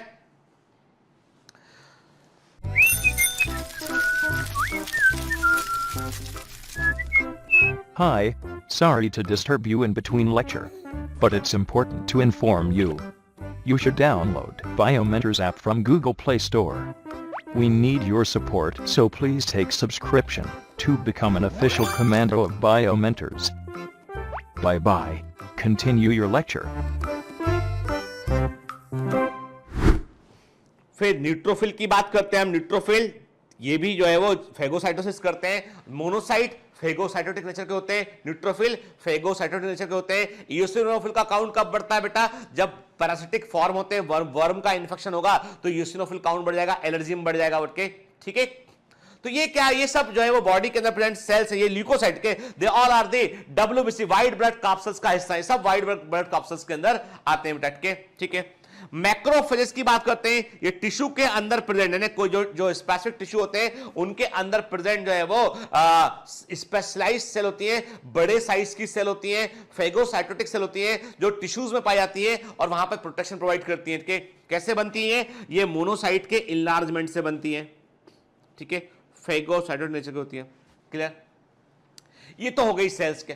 अब इन्फ्लेमेटरी रिस्पांस की बात करते हैं हम कि इन्फ्लेमेटरी रिस्पांस क्या होता है। इसमें मास्ट सेल रोल प्ले करती है लड़के, यानी बॉडी जो है, बॉडी में जहां पर कभी चोट लगती है, कोई इन्फेक्शन होता है ना, वहां पर बॉडी उससे लड़ने की कोशिश करती है, कि लड़ने की कोशिश करती है और वो बन जाता है एक रणभूमि बन जाता है, वो वॉर फील्ड बन जाता है उठ के। और ये वॉर फील्ड में आपको जो रिएक्शन देखने मिलती है हम इन्फ्लेमेटरी रिएक्शन कहते हैं, ठीक है। When the microorganisms like bacteria, virus enter the body tissue through some injury, के यदि कोई चोट लगने पर बैक्टीरिया वायरस उस चोट से बॉडी के अंदर इंटर करते हैं, बैक्टीरिया वायरस उस चोट से बॉडी के अंदर जो है वो इंटर करते हैं, तो हम क्या बोलते हैं? हम कहते हैं उसको जो है वहां पर फिर इन्फ्लेमेटरी रिएक्शन शुरू होता है। तो क्या करते हैं ये बैक्टीरिया वायरस जो है वो, they produce some toxic substances which kill more cell, के तो ये जो बैक्टीरिया होते हैं ये जहरीले पदार्थ को उत्पन्न करते हैं जिससे कि और अधिक सेल्स नष्ट होती हैं। वायरस अपने आप को मल्टीप्लाई करते हैं और सेल को अटैक करते हैं के, और ये जो टूटी हुई cell, this broken cell also release some material. इन टूटी हुई सेल से कुछ केमिकल बाहर निकलते हैं जो मास्ट सेल को वहां अट्रैक्ट करते हैं के, यानी होता क्या, बॉडी के अंदर सिस्टम ये है कि जैसे ही सेल्स मरने लगती है ना, तो मरने की सूचना जो है वो बॉडी में पहुंच चुकी होती है। क्या हुआ, कहीं पे चोट लग गया, चोट लगने पर वहां पर बैक्टीरिया अंदर इंटर कर गया, वायरस इंटर गया, चोट लगे हुए स्थान में बैक्टीरिया ने अपने टॉक्सिक केमिकल रिलीज किए, वायरस ने अपने को मल्टीप्लाई किया और दूसरी सेल को मारना शुरू किया। जैसे सेल्स एक नंबर से ऊपर सेल मरना शुरू होती हैं, तो मास्ट सेल को इंफॉर्मेशन मिल जाती है। कैसे मिलती है इंफॉर्मेशन, जो मरने वाली सेल्स है उनसे कुछ केमिकल निकलते हैं और उन केमिकल को बॉडी सेंस करती है और वहां पर मास्ट सेल पहुंच जाती है। Then mast cell release histamine, और मास्ट सेल वहां पर मास्ट सेल वहां पर हिस्टामाइन को रिलीज करती है। ठीक है, हिस्टामाइन क्या करता है, it causes dilation of capillary, ये कैपिलरी का डायलेशन करता है, स्मॉल ब्लड वेसल्स और कैपिलरी का डायलेशन करता है जो इंजरी के आसपास होती है, और ये कैपिलरी की परमिबिलिटी को बढ़ाता है। क्योंकि क्यों बढ़ाया उसने, उसे मालूम है कि अभी WBC आएगा और वहां से बाहर निकलेगा, तो निकलने के लिए जगह चाहिए कैपिलरी में, डाइपेडिसिस करेगा। डाइपेडिसिस बताया ना कि कैपिलरी की बॉल से बाहर निकलेगा। वो बॉल तो जनरली क्या होता है भाई, यदि बॉल से ऐसी कोई बाहर निकल रहा होता तो ब्लड कैसे फ्लो कर पाता, वो तो स्ट्रांग पाइप था पूरा एक, लेकिन वहां पर अभी उसकी जो परमिबिलिटी को बढ़ाया ताकि उससे आर पार सेल निकल सके WBC। ठीक है, the more blood flow to area making it red. अब कहीं चोट लगती है वो जगह लाल क्यों जाती है, आपने देखा होगा कहीं चोट लग गया तो लाल हो जाएगा, सूज जाएगा वो। अरे वहां पे क्या हुआ, आप सोचो ना, यहां चोट लग गया, कट लग गया ना, वहां पर सेल्स मर गई हैं, बैक्टीरिया वहां पे ग्रो करना शुरू किया, अब वहां पर मास्ट सेल आया, मास्ट सेल ने वहां पे परमिबिलिटी को बढ़ाया, वहां पर WBC आने लगा। अब वो पूरा एरिया जो है वहां पर ब्लड की सप्लाई बढ़ गई है। क्यों बढ़ गई है, ताकि वहां पर भाई जहां पे अपराध होगा वहां पुलिस अधिक संख्या में पहुंचेगी कि नहीं पहुंचेगी, पहुंचेगी ना, तो यहां पर सप्लाई बढ़ गई है ब्लड की, इसलिए वो रेड हो गया। ठीक है, the more blood flow to the area making it red and warm, red हो गया, गर्म हो गया, वार्म हो गया, उठ के the fluid leak out into the tissue space causing it swelling. अब स्वेलिंग क्यों होता है, स्वेलिंग क्यों वहां पे, कि जहां जब इतना परमिबिलिटी बढ़ा वहां पे, तो जहां पे चोट लगा था वहां पे कुछ फ्लूइड भी बाहर निकलेगा, प्लाज्मा बाहर निकलेगा, प्लाज्मा लीक करेगा, केवल WBC थोड़ी ना बाहर निकलेंगे, प्लाज्मा भी लीक करेगा। वहां पे भाई पोर होगा, छेद होगा, तो जो सेल निकल रही है प्लाज्मा बाहर निकलेगा, तो वहां पे थोड़ा सा फ्लूइड इकट्ठा हो जाएगा, वहां पे सूजन हो जाएगी यहाँ पे। ठीक है, और इस पूरे को this reaction of the body is known as inflammatory response कहते हैं, इन्फ्लेमेशन कहते हैं। The plasma that accumulate at the injured site dilute the toxin. अब इसका भी ये प्लाज्मा जो आया बगैर मतलब के नहीं आया, ये यहाँ पे जो जहर प्रेजेंट है ना, उन जहर को उसने डाइल्यूट कर दिया ताकि वो और अधिक डैमेज ना कर पाए यहाँ पे के। ठीक है, और उसके इफेक्ट को वो कम करता है। सोचिए कितना अमेजिंग फिनोमिना है बॉडी के अंदर कितना अमेजिंग फिनोमिना है, कितना विस्मयकारी घटना घटती है। कहीं चोट लगी, चोट लगने पर वहां पे सेल्स डिस्ट्रॉय हो गई हैं, सेल्स के डिस्ट्रॉय होने की सूचना मास्ट सेल को मिला, मास्ट सेल वहां पहुंचा, पहुंचने पर उसने वहां पे क्या किया, उसने हिस्टामाइन को रिलीज किया, हिस्टामाइन ने वहां की ब्लड कैपिलरी की परमिबिलिटी को बढ़ा दिया, ब्लड का सप्लाई वहां पर बढ़ गया, डायलेशन हो गया वहां पे आसपास की नैरो आर्टरीज का, तो ब्लड सप्लाई बढ़ गया। अब क्या हुआ, जैसे परमिबिलिटी बढ़ा तो WBC बाहर निकले वहां पे लड़ने के लिए कि भाई कोई इंफेक्शन बैक्टीरिया ग्रो ना कर जाए, और साथ में प्लाज्मा बाहर निकला, बैक्टीरिया ग्रो किया तो उसने कुछ जहर छोड़े होंगे, तो उस पॉइजन को डाइल्यूट कर दिया उसने। ये सब कुछ इन्फ्लेमेटरी रिस्पांस है। आपके हाथ में सूजन आ गया, लगे हुए जगह में सूजन आ गया क्योंकि वहां पे फ्लूइड इकट्ठा हुआ, रेड हो गया क्योंकि अधिक ब्लड अंदर गया वहां पे, सब कुछ आपको बचाने के लिए हुआ वो। ठीक है ना, फिर बात करते हैं अगली चीज पे, वो है बुखार या फीवर की बात करते हैं। हमके फीवर क्या होता है, the inflammatory response may be in the region of wound और it may spread all over the body systemic. अब देखिए जो इन्फ्लेमेटरी रिस्पॉन्स है वो केवल उस जगह पर हो सकता है जहां पे चोट लगी है, तो उसको लोकलाइज बोलेंगे, या पूरी बॉडी में हो सकता है कि यदि वो इन्फ्लेमेशन की सूचना पूरी बॉडी को मिलती है ना, क्या हुआ कि जो टॉक्सिन केमिकल था उसका इफेक्ट पूरी बॉडी में होने लगा, यानी वो केमिकल निकला था वहां पर प्रेजेंट, लेकिन वो धीमे से ब्लड के साथ में वो पूरी बॉडी में फैलने लगा है। क्या हुआ, in systemic inflammatory response the number of WBC increases. Generally the fever is caused by the toxin released by the pathogen or by compound called pyrogens. Okay, fever produces. अब देखो पायरेसिस का मतलब है बुखार का आना, पायरेक्सिया हम लोग कभी भी डॉक्टर के पर्चे में हम लोग कभी भी जो है वो फीवर नहीं लिखते हम लोग के, पायरेक्सिया लिखते हैं। हम कई बार जब मालूम नहीं चलता वजह हम लिखते हैं PUR, पायरेक्सिया ऑफ अननोन या PO रीजन या अननोन ओरिजिन के, पायरेक्सिया ऑफ के PO pyrexia of unknown origin. ठीक है, तो अब क्या होता है, पायरेक्सिया मतलब बुखार। ठीक है, एंटी पायरेटिक दवाएं बुखार को कम करने वाली दवाएं, क्रोसिन, कैलपॉल, उसी कैटेगरी में आती दवाएं है ना बेटा, ठीक है, जिनमें एसिडो एमिनोफेन होता है केमिकल। तो ये क्या होता है, ये जो है वो एंटी पायरेट, मतलब पायरेट से मतलब बुखार होता है, फीवर होता है, ठीक है। अब सुनिएगा ध्यान रखिए, अब मैंने क्या कहा, मैंने आपसे कहा कि जहां पर इन्फ्लेमेशन था, यहां पे वहां से सूचना जो है पूरी बॉडी को कैसे पहुंची, वहां पे कुछ बैक्टीरिया थे, उसने कुछ टॉक्सिन बनाए, वो टॉक्सिन को भले ही डाइल्यूट कर दिया हमने, लेकिन वो टॉक्सिन कुछ हद तक क्या हो गया, वो टॉक्सिन कुछ हद तक जो है वो बॉडी के अंदर आ गया। अब बॉडी ने कैसे रिस्पॉन्ड किया, बॉडी ने कहा कि भैया जहां पर भी इंफेक्शन हुआ है ना, वहां पर लड़ने के लिए हमको बड़ी संख्या में WBC भेजने पड़ेंगे और वहां का तापमान बढ़ाओ, क्योंकि बैक्टीरिया हमारे बॉडी टेम्परेचर पर तेजी से ग्रो करता है। जब तापमान बढ़ेगा ना, WBC एक्टिव रह जाएगा, WBC की एक्टिविटी बढ़ जाएगी। लेकिन वो बैक्टीरिया जो हमारे 37 डिग्री सेल्सियस टेम्परेचर पर ग्रो कर रहा था, जैसे बॉडी का टेम्परेचर बढ़ा 38 हुआ, अब बैक्टीरिया की ग्रोथ में फर्क पड़ने लगा, bacteria growth curve slow down हो गया। तो बुखार जो होता है ना, जितना तेज बुखार है मतलब उतना अधिक बैक्टीरिया का इंफेक्शन माइक्रो ऑर्गेनिज्म बॉडी के अंदर ग्रो कर रहा है, और रोकने के लिए बॉडी ने टेम्परेचर को अधिक बढ़ा दिया है, ठीक है। क्या हुआ, सिस्टमिक इन्फ्लेमेटरी रिस्पांस कैसे हुआ बेटा, वो इसमें नंबर ऑफ WBC जनरली बढ़ जाएंगे। बुक फीवर जो है वो कैसे होगा बेटा, वो टॉक्सिन जो रिलीज किया है पैथोजन उससे होगा, और जो केमिकल बुखार करते हैं हम पायरोजेंस कहते हैं हमने, ठीक है।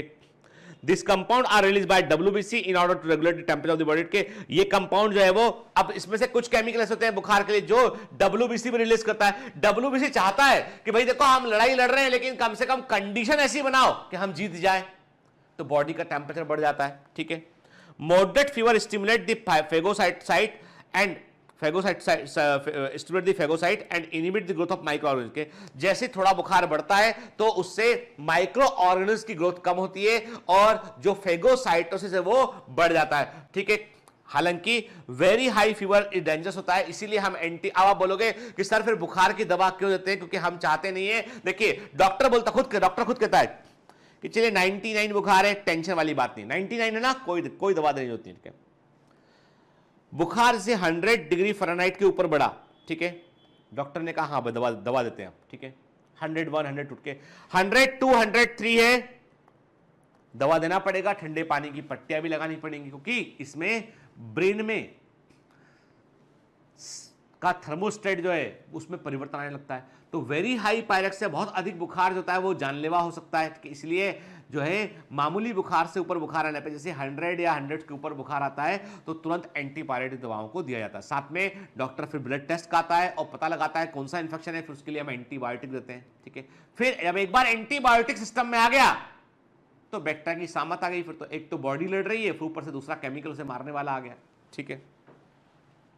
अब बात करते हैं इंटरफेरॉन्स की, इंटरफेरॉन क्या चीज होती है कि देखो ऐसा है कि इंटरफेरॉन की खोज की थी इसाक और लिंडमैन ने, लिख लेना के इंटरफेरॉन की खोज की थी इसाक और लिंडमैन ने from the influenza virus infected cell, ठीक है। किससे, इन्फ्लुएंजा वायरस से इन्फेक्टेड सेल से उन्होंने जो है वो इंटरफेरॉन की खोज की थी। इंटरफेरॉन जो होते हैं ना, ये क्या होते हैं, जिन सेल्स के ऊपर बैक्टीरियल इंफेक्शन हो चुका होता है वो सेल कुछ ऐसे केमिकल रिलीज करती हैं जो आसपास वाली सेल को वायरस के आने की इंफॉर्मेशन देते हैं और वो सेल अपने आप को बचा पाती है, ठीक है। जैसे मैंने क्या कहा, मैंने कहा आपसे क्या होता है, जैसे ये लाइन से ये कई सारी सेल प्रेजेंट थी, ठीक है। इसमें से एक सेल जो थी उसको वायरस का इंफेक्शन हो गया, बड़ी संख्या में वायरस इसके पास में आ गया, ठीक है। इसमें वायरस का इस सेल में वायरस का इंफेक्शन हो गया, ठीक है। अब ये सेल जो है वो तो डिस्ट्रॉय होने वाली सेल के, इसमें वायरस का इंफेक्शन हो गया। अब इस वायरस ने अपने आप को मल्टीप्लाई किया, सेल को उसने डिस्ट्रॉय कर दिया। अब मरने वाली सेल क्या करेगी, वो कुछ केमिकल ऐसे रिलीज कर देगी जो आसपास वाली सेल पे जाके फैल जाएंगे, ठीक है। अब आसपास वाली सेल को मालूम चल गया अरे कुछ खतरा है, तो उन्होंने अपने रिसेप्टर को हटा लिया वहां से, रिसेप्टर हटे, और ये इंटरफेरॉन ने क्या बताया कि भाई देखो इस तरह का वायरस है, बच लो, ठीक है। तो आसपास की सेल जो है वायरस के रिसेप्टर हट गए, और वायरस को रिसेप्टर नहीं मिलेगा तो वो मल्टीप्लाई नहीं कर पाएगा, जुड़ ही नहीं पाएगा वो सेल से, ठीक है। ये बात पक्की है, वायरस को जोड़ने के लिए कोई जगह चाहिए जहां वो पहचानता हो, पहचान ही नहीं पाएगा वो। जैसे देखिए, इसको ऐसे समझते हैं हम कि आदमी अपनी पूरी जिंदगी में कोई पुण्य का काम करे चाहे ना करे, पूरी लाइफ में आदमी पुण्य का काम करे चाहे ना करे, लेकिन जब उसे मालूम होता है कि वो मरने वाला है, मृत्यु निकट है, तो वो ईश्वर का नाम लेता है, अल्लाह को याद करता है, गॉड को याद करता है, अच्छा काम करने की कोशिश करता है। वो चाहता है कि मैं कुछ अच्छा करूं ताकि मेरा इस जहां का जन्म तो निकल गया, मान लो इसके अलावा कोई दुनिया होती है तो उस दुनिया में मैं कम से कम खाली हाथ ना जाऊं। मैं यदि वाकई में कोई परलोक, कोई अलग चीज होती है, कोई हेवन या कुछ होता है वाकई में, तो उसमें कम से कम मैं ऐसा ना हो कि इस डाउट के चलते मैं खाली हाथ ही पहुंच जाऊं, तो कुछ तो अच्छा करूं, मैं कोशिश करता आदमी। पहले के जमाने में बच्चों के नाम रखते थे क्या? राम प्रसाद, शिव प्रसाद, गायत्री, दुर्गा, सरस्वती, गीता, शिव प्रसाद बोला ना, राम प्रसाद, शिव प्रसाद, ठीक है, कन्हैया, कन्हैया कुमार, ठीक है, क्यों रखते थे नाम? गौरी शंकर। आपको लॉजिक सुनिए इसका, सच्चाई बता रहा हूं। लॉजिक इसके पीछे यह था कि बच्चे का नाम भगवान के नाम के ऊपर रखना। किसी बच्चे का नाम देखा आपने? रावण सिंह, दुर्योधन सिंह, दुशासन प्रसाद,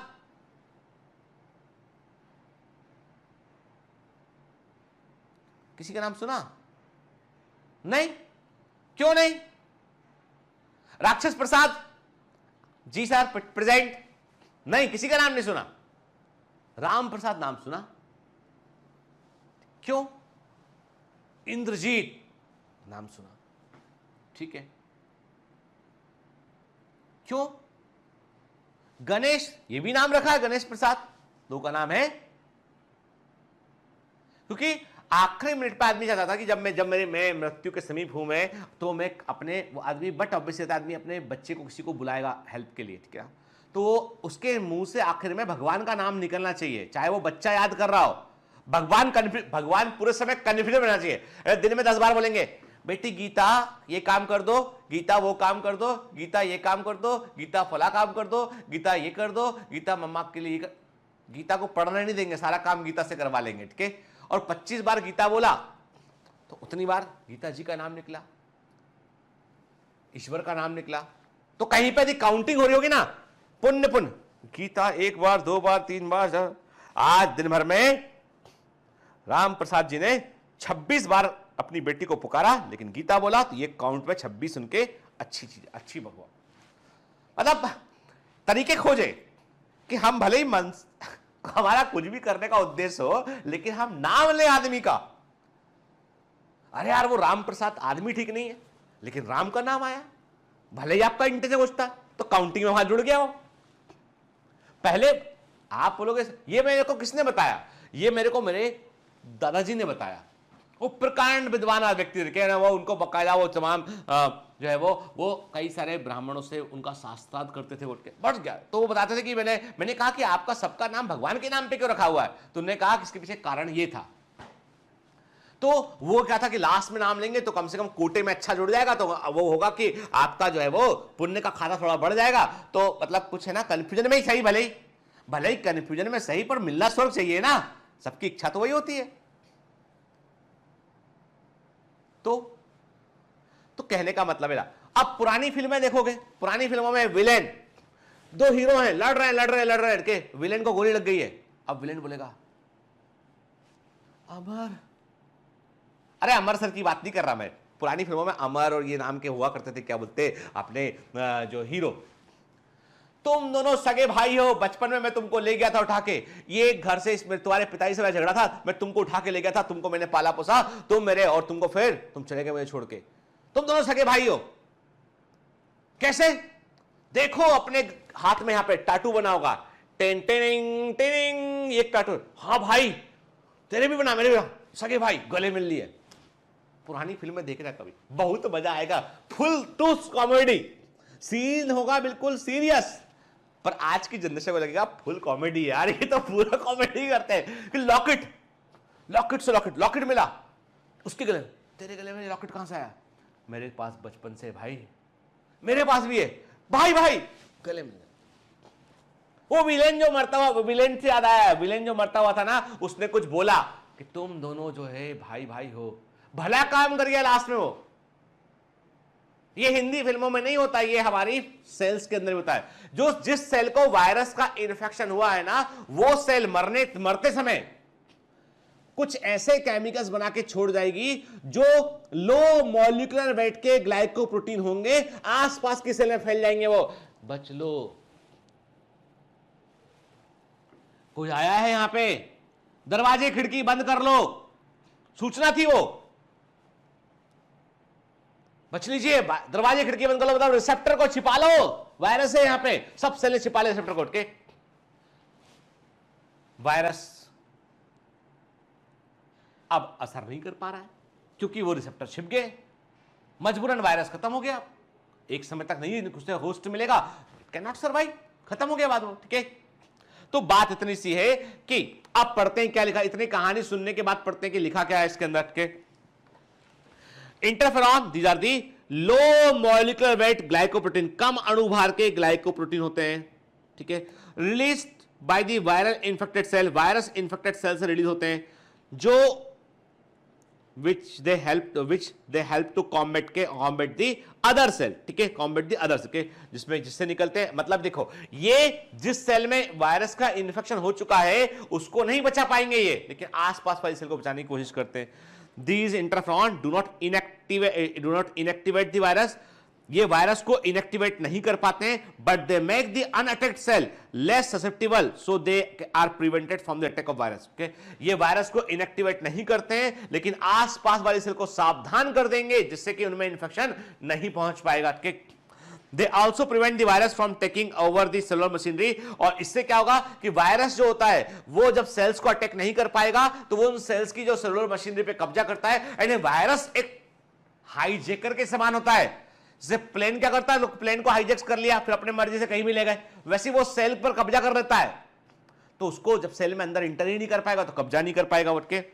इंटरफेरॉन प्रोटीन्स क्या होते हैं, लो मॉलिक्यूलर वेट के ग्लाइकोप्रोटीन होते हैं। Interferon protein have proved to be effective in treating influenza, hepatitis, but their role in cancer treatment is doubtful। के हालांकि कई सारे साइंटिस्ट अभी इंटरफेरॉन के ट्रीटमेंट के लिए, इंटरफेरॉन से कैंसर के ट्रीटमेंट में खोज कर रहे हैं वो लोग, तो अभी तक कोई स्पष्ट एविडेंस नहीं मिले, लेकिन इन्फ्लुएंजा को, हेपेटाइटिस को ठीक करने में इंटरफेरॉन का इस्तेमाल हम कर सकते हैं, ठीक है। अब जो ल्यूकोसाइट हो गए आपके, मैक्रोफेज हो गए आपके, इन्फ्लेमेटरी रिस्पांस हो गया, बुखार हो गया, इंटरफेरॉन हो गया, ये सेकंड लाइन ऑफ डिफेंस हो गया, ये सुरक्षा की दूसरी पंक्ति हो गया, ये सेकंड लाइन ऑफ डिफेंस हो गया, ये सुरक्षा की दूसरी पंक्ति हो गया। It is the second line of defence, है ना बेटा, clear. First line of defence क्या था, स्किन था और म्यूकस मेम्ब्रेन थी, म्यूकोसा था, ठीक है, जो फिजिकल बैरियर में था। केमिकल बैरियर थे, ये क्या है, ये सेकंड लाइन ऑफ डिफेंस है, क्लियर। तो फर्स्ट लाइन ऑफ डिफेंस क्या है, सेकंड लाइन ऑफ डिफेंस है, आपको ये याद रखना है बेटा, ठीक है। चलिए, अब मैंने आपसे कहा था कि बॉडी की जो इम्यूनिटी, एक्टिव इम्यूनिटी का मतलब है कि बॉडी के अंदर ही इम्यूनिटी है, the immunity generates inside the body के, एंड जो इम्यूनिटी है it should be generate inside the body, ये बॉडी के अंदर होना चाहिए, डेवलप बाहर से नहीं लेंगे तो ये क्या होगा, ये होगा एक्टिव इम्यूनिटी। कैसे होगा, इन्फेक्शन से होगा ये, या वैक्सीन लगाने से होगा। के कोई मान लो इन्फेक्शन हो गया किसी को, तो इन्फेक्शन से बॉडी लड़ेगी और खुद ही एंटीबॉडी बना लेगी, और आप चाहते हैं कि बगैर इन्फेक्शन के हम जो है, बगैर कष्ट को उठाए हम बॉडी को इम्यूनिटी प्रोवाइड कर दें, then you should use vaccination, आपको वैक्सीन यूज करना पड़ेगा, ठीक है, क्लियर। अब आते हैं हम एनसीईआरटी पे, ठीक है।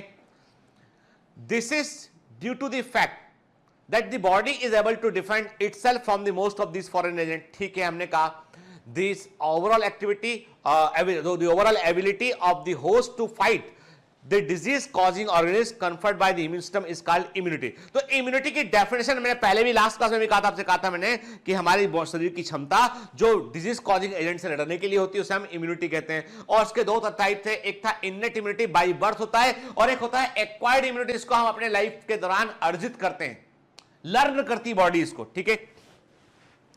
इननेट इम्यूनिटी पिछली क्लास में हम ऑलरेडी देख चुके हैं बेटा, ठीक है। अब बात करते हैं हम एक्वायर्ड इम्यूनिटी पर बात करते हैं। एक्वायर्ड इम्यूनिटी जो होती है वो it is the pathogen specific, ध्यान से बात सुनना। जो इननेट इम्यूनिटी होती है, जो इननेट इम्यूनिटी होती है वो पैथोजन स्पेसिफिक नहीं होती है, मतलब वो क्या होती है, वो नॉन स्पेसिफिक होती है, वो किसी एक रोग कारक के लिए नहीं, वो सबके लिए, ठीक है। ये होती है पैथोजन स्पेसिफिक के। इसमें ऐसा क्यों होता है, इसमें मेमोरी होती है, याद रखना। इननेट मेमोरी में innate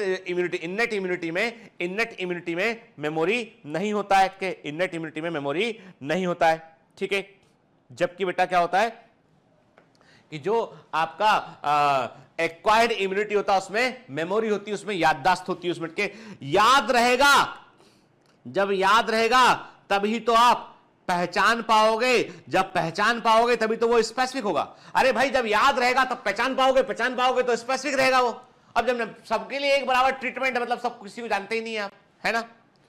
this means when our body encounter a pathogen for the first time produces a response called primary response, okay, which is of low intensity, ठीक है। देखिए इंटरेस्टिंग बात के पहली बार जिंदगी में जो है हमने क्या देखा, हमने कहा कि पहली बार यदि हमारी बॉडी को जो है वो किसी रोग कारक का सामना करना पड़ा तो हमारी बॉडी ने प्राइमरी रिस्पॉन्स दिया जो लो इंटेंसिटी का था। अब होता क्या है, कई बार होता यह है कि हम कई बार किसी पर ट्रस्ट करते हैं, भरोसा करते हैं, व्यक्ति भरोसा तोड़ देता है, हमें बहुत गुस्सा आता है, ठीक है। वी आर फीलिंग चीटेड कि यार हम तो इतना भरोसा करते थे, ये किया। आप गुस्सा हुए, आप नाराज हुए, लेकिन आपको सबक मिला। एक कहीं मैंने पढ़ा था एक कोटेशन कि बादाम खाने से अकल नहीं आती है, बादाम खाने से अकल नहीं आती है, धोखा मिलने से अकल आती है। जब कोई धोखा देता है ना तो समझ में बात आती है कि हाँ भाई ये गलत है। मैंने भी बहुत मैंने मतलब आपको बता दूं मैं कि मैंने भी बहुत लाइफ में बहुत लोगों से धोखा खाया हुआ है कि एक तो मैं आपको बता दूंगा, मतलब मैं क्या बताऊं कि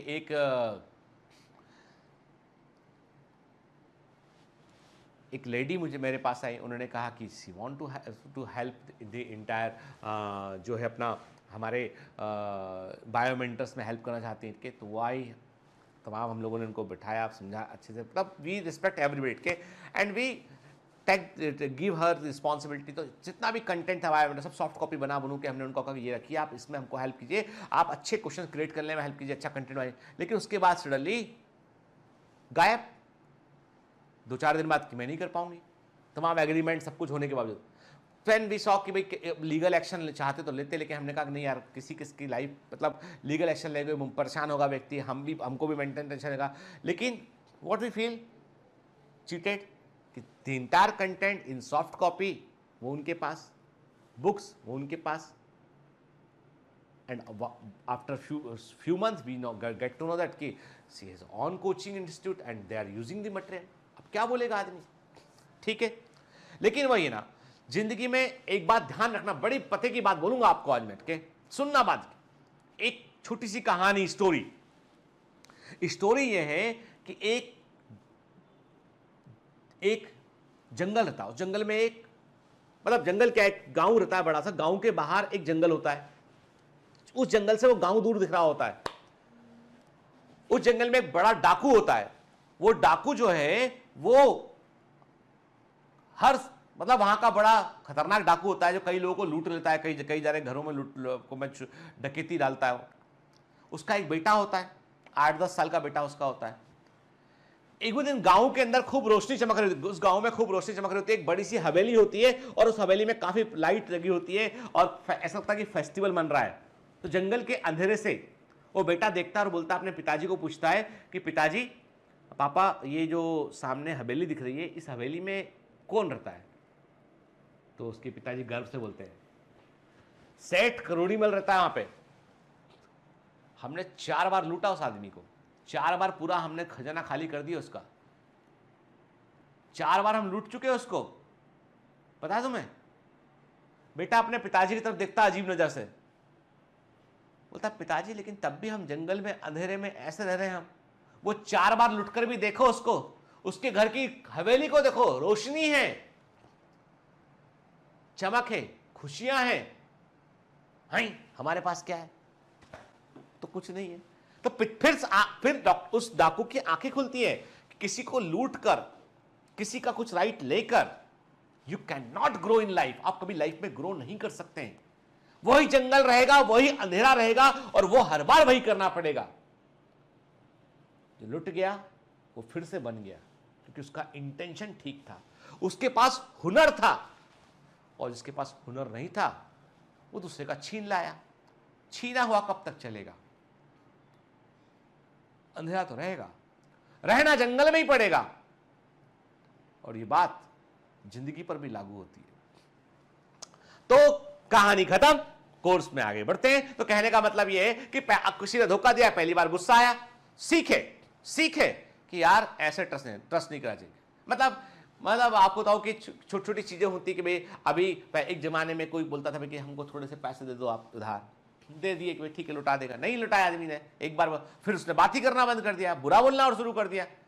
फिर कभी उसने पैसे दोबारा मांगे, तो एक काम करो भैया, एक पीडीसी ला के रखो, एक चेक ला के रखो, पोस्ट डेटेड चेक ला के रखो, एक एग्रीमेंट बनाओ, वकील से एग्रीमेंट बनेगा, ये होगा, साइन करो, ये करो, वो करो, के उसके बाद वो टाइम पे पैसे दे जाता है। ऐसा करते हैं जो लोग मनी लेंडिंग करते हैं, वो इस प्रकार करते हैं। तो भाई तुम एक काम करो, कुछ ला के दो, या चेक ला के दो ताकि कार्रवाई कर सके। लोग बोलेंगे भाई तुम तो अपने भाई से ले रहे हो, ये तुम्हारा जो कजिन है या तुम्हारा दोस्त है उससे भी तुमने ले लिया। बोले भैया देखो ऐसा है, रिश्ता खराब नहीं होना चाहिए, इसलिए हमने जो पहले धोखा खाए हुए हैं इसलिए हमने ये कार्रवाई ऐसे कर रहे हैं। मतलब नेक्स्ट टाइम का रिस्पांस तेज होगा, यानी अगली बार कोई कोशिश करेगा ना धोखा देने की, ठीक है, कि भैया हम तुमको धोखा देना चाहते हैं, सामने वाला समझेगा अच्छा बेटा ठीक है, अगली बार आदमी अलर्ट हो गया कि नहीं अब की बार नहीं पॉसिबल है। रिस्पांस फास्ट आया, अनएक्सपेक्टेड तेज रिस्पांस आया, नेक्स्ट टाइम पॉसिबिलिटी नहीं है। आई बात समझ में? चलो कहानी का इस्तेमाल करते हैं हम यहां पे, कहां पे? एनसीईआरटी में, है ना। ऐसे कैसे बच जाएगी एनसीईआरटी हमसे? हम कहानी को यहां पे डाल देंगे और एनसीईआरटी को बाहर निकाल लेंगे। क्या बोल रहा है देखिए, मतलब जब हमारी बॉडी किसी रोग कारक से एनकाउंटर करती है पहली बार, तो रिस्पांस जो होता है उसको प्राइमरी या पहला रिस्पांस कहते हैं, ठीक है, और वो लो इंटेंसिटी का होता है, वो लो इंटेंसिटी धीमा होता है वो, ठीक है। Subsequent encounter with the same, यदि वही रोग कारक दोबारा एनकाउंटर करेगा, it elicit a highly intensified और secondary amnestic response, very very अहम, ठीक है। अब की बार दोबारा वही पैटर्न आया, दोबारा वही घटना घटी, रिस्पांस एकदम फास्ट हो गया, एकदम फास्ट रिस्पांस हो गया। अब नहीं हो पाएगा, ठीक है। पहली बार यदि हम इसका ग्राफ बनाए, यदि हम, और ये ग्राफ क्यों बना रहा हूं ग्राफ में, ये एनटीए नीट के एनटीए के मॉक टेस्ट के अंदर एक जगह दे रखा है ग्राफ, ठीक है ना। तो क्या ग्राफ है? उन्होंने कहा कि भाई आपका जो आपका इम्यून रिस्पॉन्स है, जो इम्यून रिस्पॉन्स है, ठीक है, और जो पैथोजन अटैक है, ठीक है, first attack, second attack, third attack का, और जो इम्यून रिस्पॉन्स है किसकी बात करें, ठीक है। तो उन्होंने कहा कि यदि पहली बार इम्यून रिस्पॉन्स हुआ, पहला अटैक हुआ, तो इम्यून रिस्पॉन्स जो है वो ऐसे हुआ, ठीक है ना, कि इस इम्यून रिस्पॉन्स जनरेट हुआ स्लो। लेकिन यदि सेकंड टाइम अटैक हुआ तो इम्यून रिस्पॉन्स जो है वो तेज काम किया। वो क्यों तेज काम किया?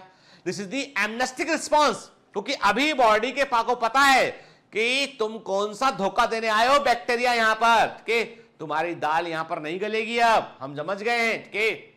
दैट इज द सेकेंडरी और एमनेस्टिक रिस्पॉन्स, ठीक है।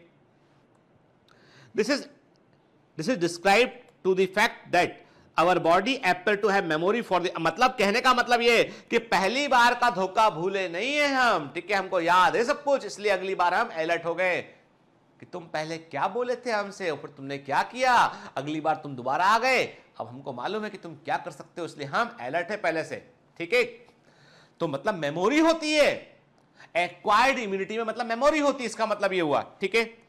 The primary and secondary immune response are carried out with the help of two special type of lymphocyte present in our blood के हमारे ब्लड में दो विशेष प्रकार के लिम्फोसाइट होते हैं और उनकी मदद से, उनकी हेल्प से प्राइमरी और सेकेंडरी इम्यून रिस्पांस को हम जनरेट कर पाते हैं कि ये होते हैं बीटा लिम्फोसाइट और टी लिम्फोसाइट के प्राइमरी और सेकेंडरी इम्यून रिस्पांस को हम जनरेट कर पाते हैं। दो स्पेशल टाइप के लिम्फोसाइट जो हमारे ब्लड में होते हैं उनकी हेल्प से, वो होते हैं बीटा लिम्फोसाइट और टी लिम्फोसाइट। बीटा में, बीटा का मतलब है बर्सा ऑफ फैब्रिकस, जो हमारी बॉडी में नहीं होता है, पक्षियों की बॉडी में होता है। तो उसके समान हमारी बॉडी में कुछ और कुछ हिस्से होते हैं ऑर्गन के, यहां पर ये बनता है और उसे हम बर्सा ऑफ फैब्रिकस कहते हैं, बीटा लिम्फोसाइट कहते हैं। दूसरा टी मतलब थाइमस, हमारी बॉडी में ग्लैंड होती है थाइमस, उसमें जो लिम्फोसाइट डेवलप करते हैं अपने आप को, वो टी लिम्फोसाइट कहते हैं। तो लिम्फोसाइट की ट्रेनिंग इंस्टीट्यूट अलग अलग है।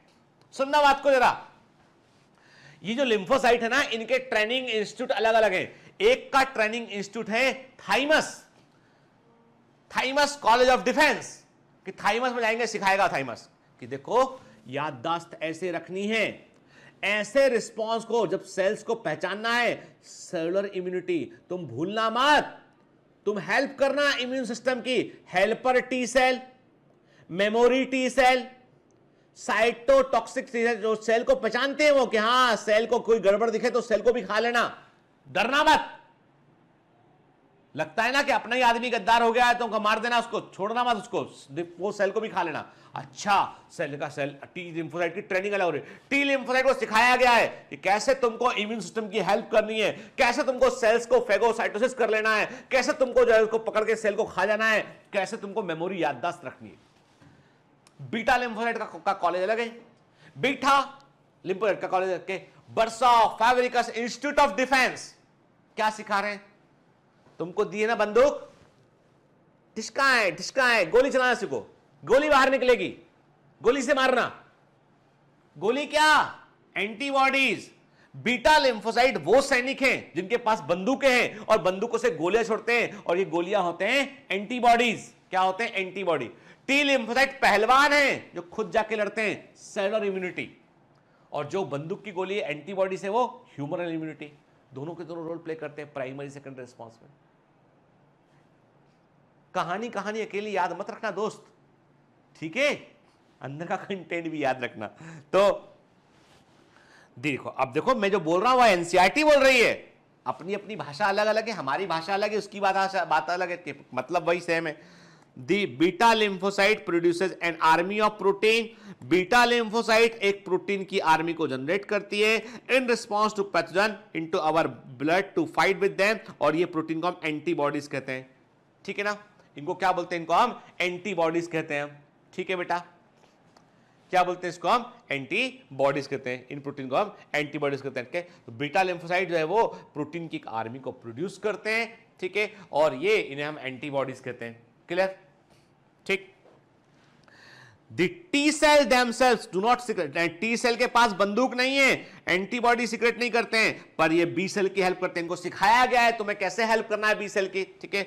each antibody molecule has 4 peptide chain। अब ध्यान से बात, ये बड़ा इंपॉर्टेंट, वेरी IMP है, ठीक है।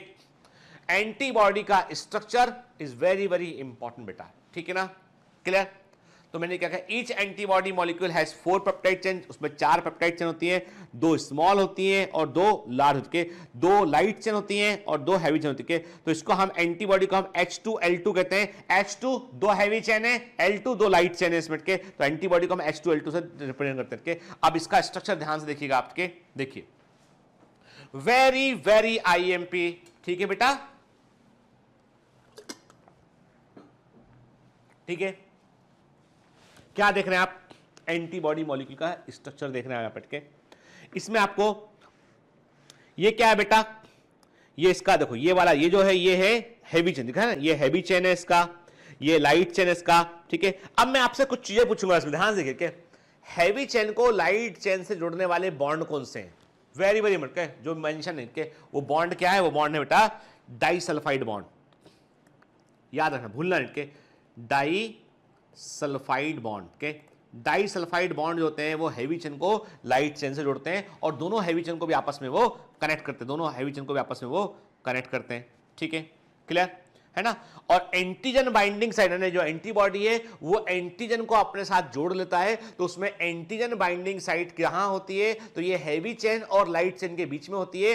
और किस इंग्लिश अल्फाबेट के समान हमको एंटीबॉडी दिखाई पड़ते हैं, एंटीबॉडी हमको इंग्लिश अल्फाबेट वाई के समान दिखाई पड़ते हैं हमको वो, ठीक है। छोटी छोटी बातें हैं जो एग्जाम में बेटा पूछ ली जाती है, इसलिए एकदम अलर्ट रहिए आप, ठीक है ना, क्लियर, एकदम आप अलर्ट रहिए इसको लेकर बेटा, ठीक है, क्लियर। चलिए तो आगे बात करते हैं बेटा इसमें के, तो ये देखा आपने कि वाई शेप होता है, हेवी चेन होगा, इसमें लाइट चेन होगा, उसमें 2 लाइट चेन होगा, 2 हेवी चेन होगा, डाई सल्फाइड बॉन्ड से जुड़े होंगे आपस में ये, और हेवी चेन और लाइट चेन के आर्म के बीच में जो है वो एंटीजन बाइंडिंग साइट होता है, clear. Different type of antibodies are produce in our body, हमारे शरीर में विभिन्न प्रकार के एंटीबॉडीज बनते हैं बेटा, और ये जो है वो बड़े बड़े जो है आपके टोटल 5 तरह के होते हैं, एनसीईआरटी में 4 टाइप के यहां पे दे रखे उन्होंने के, जैसे आईजीए होता है, आईजीएम होता है, आईजीई होता है, आईजीजी होता है बेटा के। तो ये क्या होते हैं, ये जो है वो एंटीबॉडीज हमारे बॉडी में होते हैं के, because these antibodies are found in blood, ये ब्लड में पाए जाते हैं, इसलिए इनके रिस्पॉन्स को हम ह्यूमरल इम्यून रिस्पॉन्स कहते हैं। तो याद रखना बेटा, जो बीटा लिम्फोसाइट हैं, इनका संबंध होता है ह्यूमरल इम्यूनिटी, किनका संबंध होता है, ह्यूमरल इम्यूनिटी से इनका संबंध होता है, ठीक है ना, क्लियर। तो ये क्या है बेटा, मैंने कहा आपसे कि डिफरेंट टाइप ऑफ एंटीबॉडीज हमारी बॉडी में होते हैं, आईजीए, आईजीएम, आईजीई, आईजीजी के, और ये जो है वो ब्लड के अंदर पाए जाते हैं, इसलिए इसको ह्यूमरल इम्यूनिटी कहते हैं, ठीक है। This is one of the two type of acquired immune response antibody immunity के। तो मैंने क्या कहा कि 2 तरह के एक्वायर्ड इम्यून रिस्पॉन्स, एक होता है ह्यूमरल इम्यून रिस्पॉन्स, दूसरा होता है सेलुलर इम्यून रिस्पॉन्स, जिसके लिए टी लिम्फोसाइट रिस्पॉन्सिबल होते हैं, ठीक है ना, क्लियर। अब देखिए मैंने कहा कुल 5 तरह का बेटा जो है वो एंटीबॉडी होता है, एनसेट में 4 तरह का, पर आप पूरे 5 याद रखिएगा आपके। IgG, it is the main antibody type in circulation, ये मुख्य एंटीबॉडी टाइप होता है जो ब्लड सर्कुलेशन में होता है। It attack micro organism and that toxin, ये माइक्रो ऑर्गेनिज्म पर अटैक करता है, उनके टॉक्सिन को रोकता है के। आईजीए जो होता है, it is the main antibody type in secretion के, जो चाहे आपके आंखों के आंसू हो, चाहे सलाइवा हो, चाहे मिल्क हो, ह्यूमन बॉडी जो है वो मदर मिल्क हो, उसके अंदर जो एंटीबॉडी आपको मिलेगा वो आईजीए मिलेगा, जो सिक्रेशन के अंदर होता है के।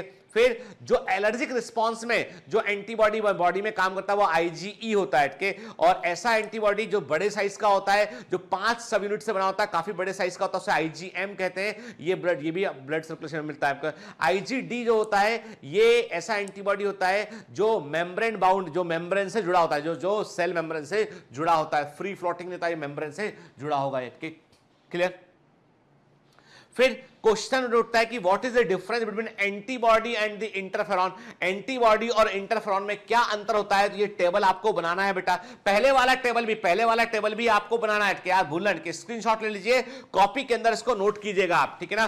दूसरा वाला टेबल जो है ये भी हमको बनाना है। तो एंटीबॉडी जो होते हैं these act inside the antibodies act inside cell, ये सेल्स के अंदर काम करते हैं के। और इंटरफेरॉन जो होते हैं they act outside the cell, ये सेल के बाहर काम करते हैं के। एंटीबॉडी जो होते हैं वो स्लो एक्टिंग होते हैं, धीमी गति से काम करते हैं। इंटरफेरॉन जो होते हैं वो क्विक एक्टिंग होते हैं, ठीक। एंटीबॉडीज जो होते हैं दे एक्ट अगेंस्ट द जो एंटीबॉडीज होते हैं they act against the bacteria and viruses, जबकि जो है वो इंटरफेरॉन जो है वो they act only against virus, केवल वायरस के अगेंस्ट काम करते हैं। और एंटीबॉडी होते हैं ये इनका एक्शन लॉन्ग लास्टिंग होता है, जबकि इंटरफेरॉन का एक्शन जो होता है वो टेम्परेरी होता है। तो एंटीबॉडी जो होते हैं वो डिफरेंट टाइप के एंटीबॉडी होते हैं। तो एक्चुअली क्या होता है, ये एंटीबॉडी जो होते हैं वो सेल्स को बचाते हैं। ये ब्लड में होते हैं, ब्लड में भी देखो। अब ये कि मतलब कहने का मतलब कि ये सेल के आउटसाइड सरफेस पे काम करते हैं, कि ये सेल के अंदर जाकर भी काम कर सकते हैं, सेल के अंदर जाकर भी काम कर सकते हैं, और ब्लड के अंदर ये ऑलरेडी पाए जाते हैं, ठीक है। फिर The second type is called, अब दूसरा देखो, पहला हो गया ह्यूमरल इम्यूनिटी होगा, दूसरा होता है सेल मीडिएटेड और सेलुलर इम्यूनिटी होता है कि सीएमआई कहते हैं। सीएमआई का मतलब होता है सेल मीडिएटेड इम्यून रिस्पांस या सेल मीडिएटेड इम्यूनिटी के। और इसके लिए टी लिम्फोसाइट, मैंने कहा ना जो ब्लड के थ्रू हो रहा है वो सेलुलर, वो ह्यूमरल इम्यूनिटी है, ये होता है सेलुलर इम्यूनिटी होता है कि इसके लिए टी लिम्फोसाइट रिस्पॉन्सिबल होते हैं, ठीक है। Very often when some human organ, से हार्ट हुआ, eye, liver, kidney fail to function satisfactorily, transplantation is the only remedy to enable the patient to live a normal life. के कई बार क्या होता है, मान लो किसी का किडनी खराब हो गया तो किडनी ट्रांसप्लांट करना पड़ता है, हार्ट यदि कोई डोनर मिल गया तो हार्ट ट्रांसप्लांट कर देते हैं यदि हार्ट में कोई प्रॉब्लम है के। तो ऑर्गन डोनेशन जो है, यदि डोनर मिल गया तो ऑर्गन को ट्रांसप्लांट करते हैं लोग बाग के। लेकिन सबसे बड़ी समस्या कहां आती है, सबसे बड़ी समस्या आती है कि सूटेबल डोनर के, हर कोई डोनर नहीं हो सकता के, क्योंकि क्या होता है कि बॉडी में देखिए सबसे बेस्ट डोनर कौन होगा, सबसे बेस्ट डोनर होगा ट्विंस।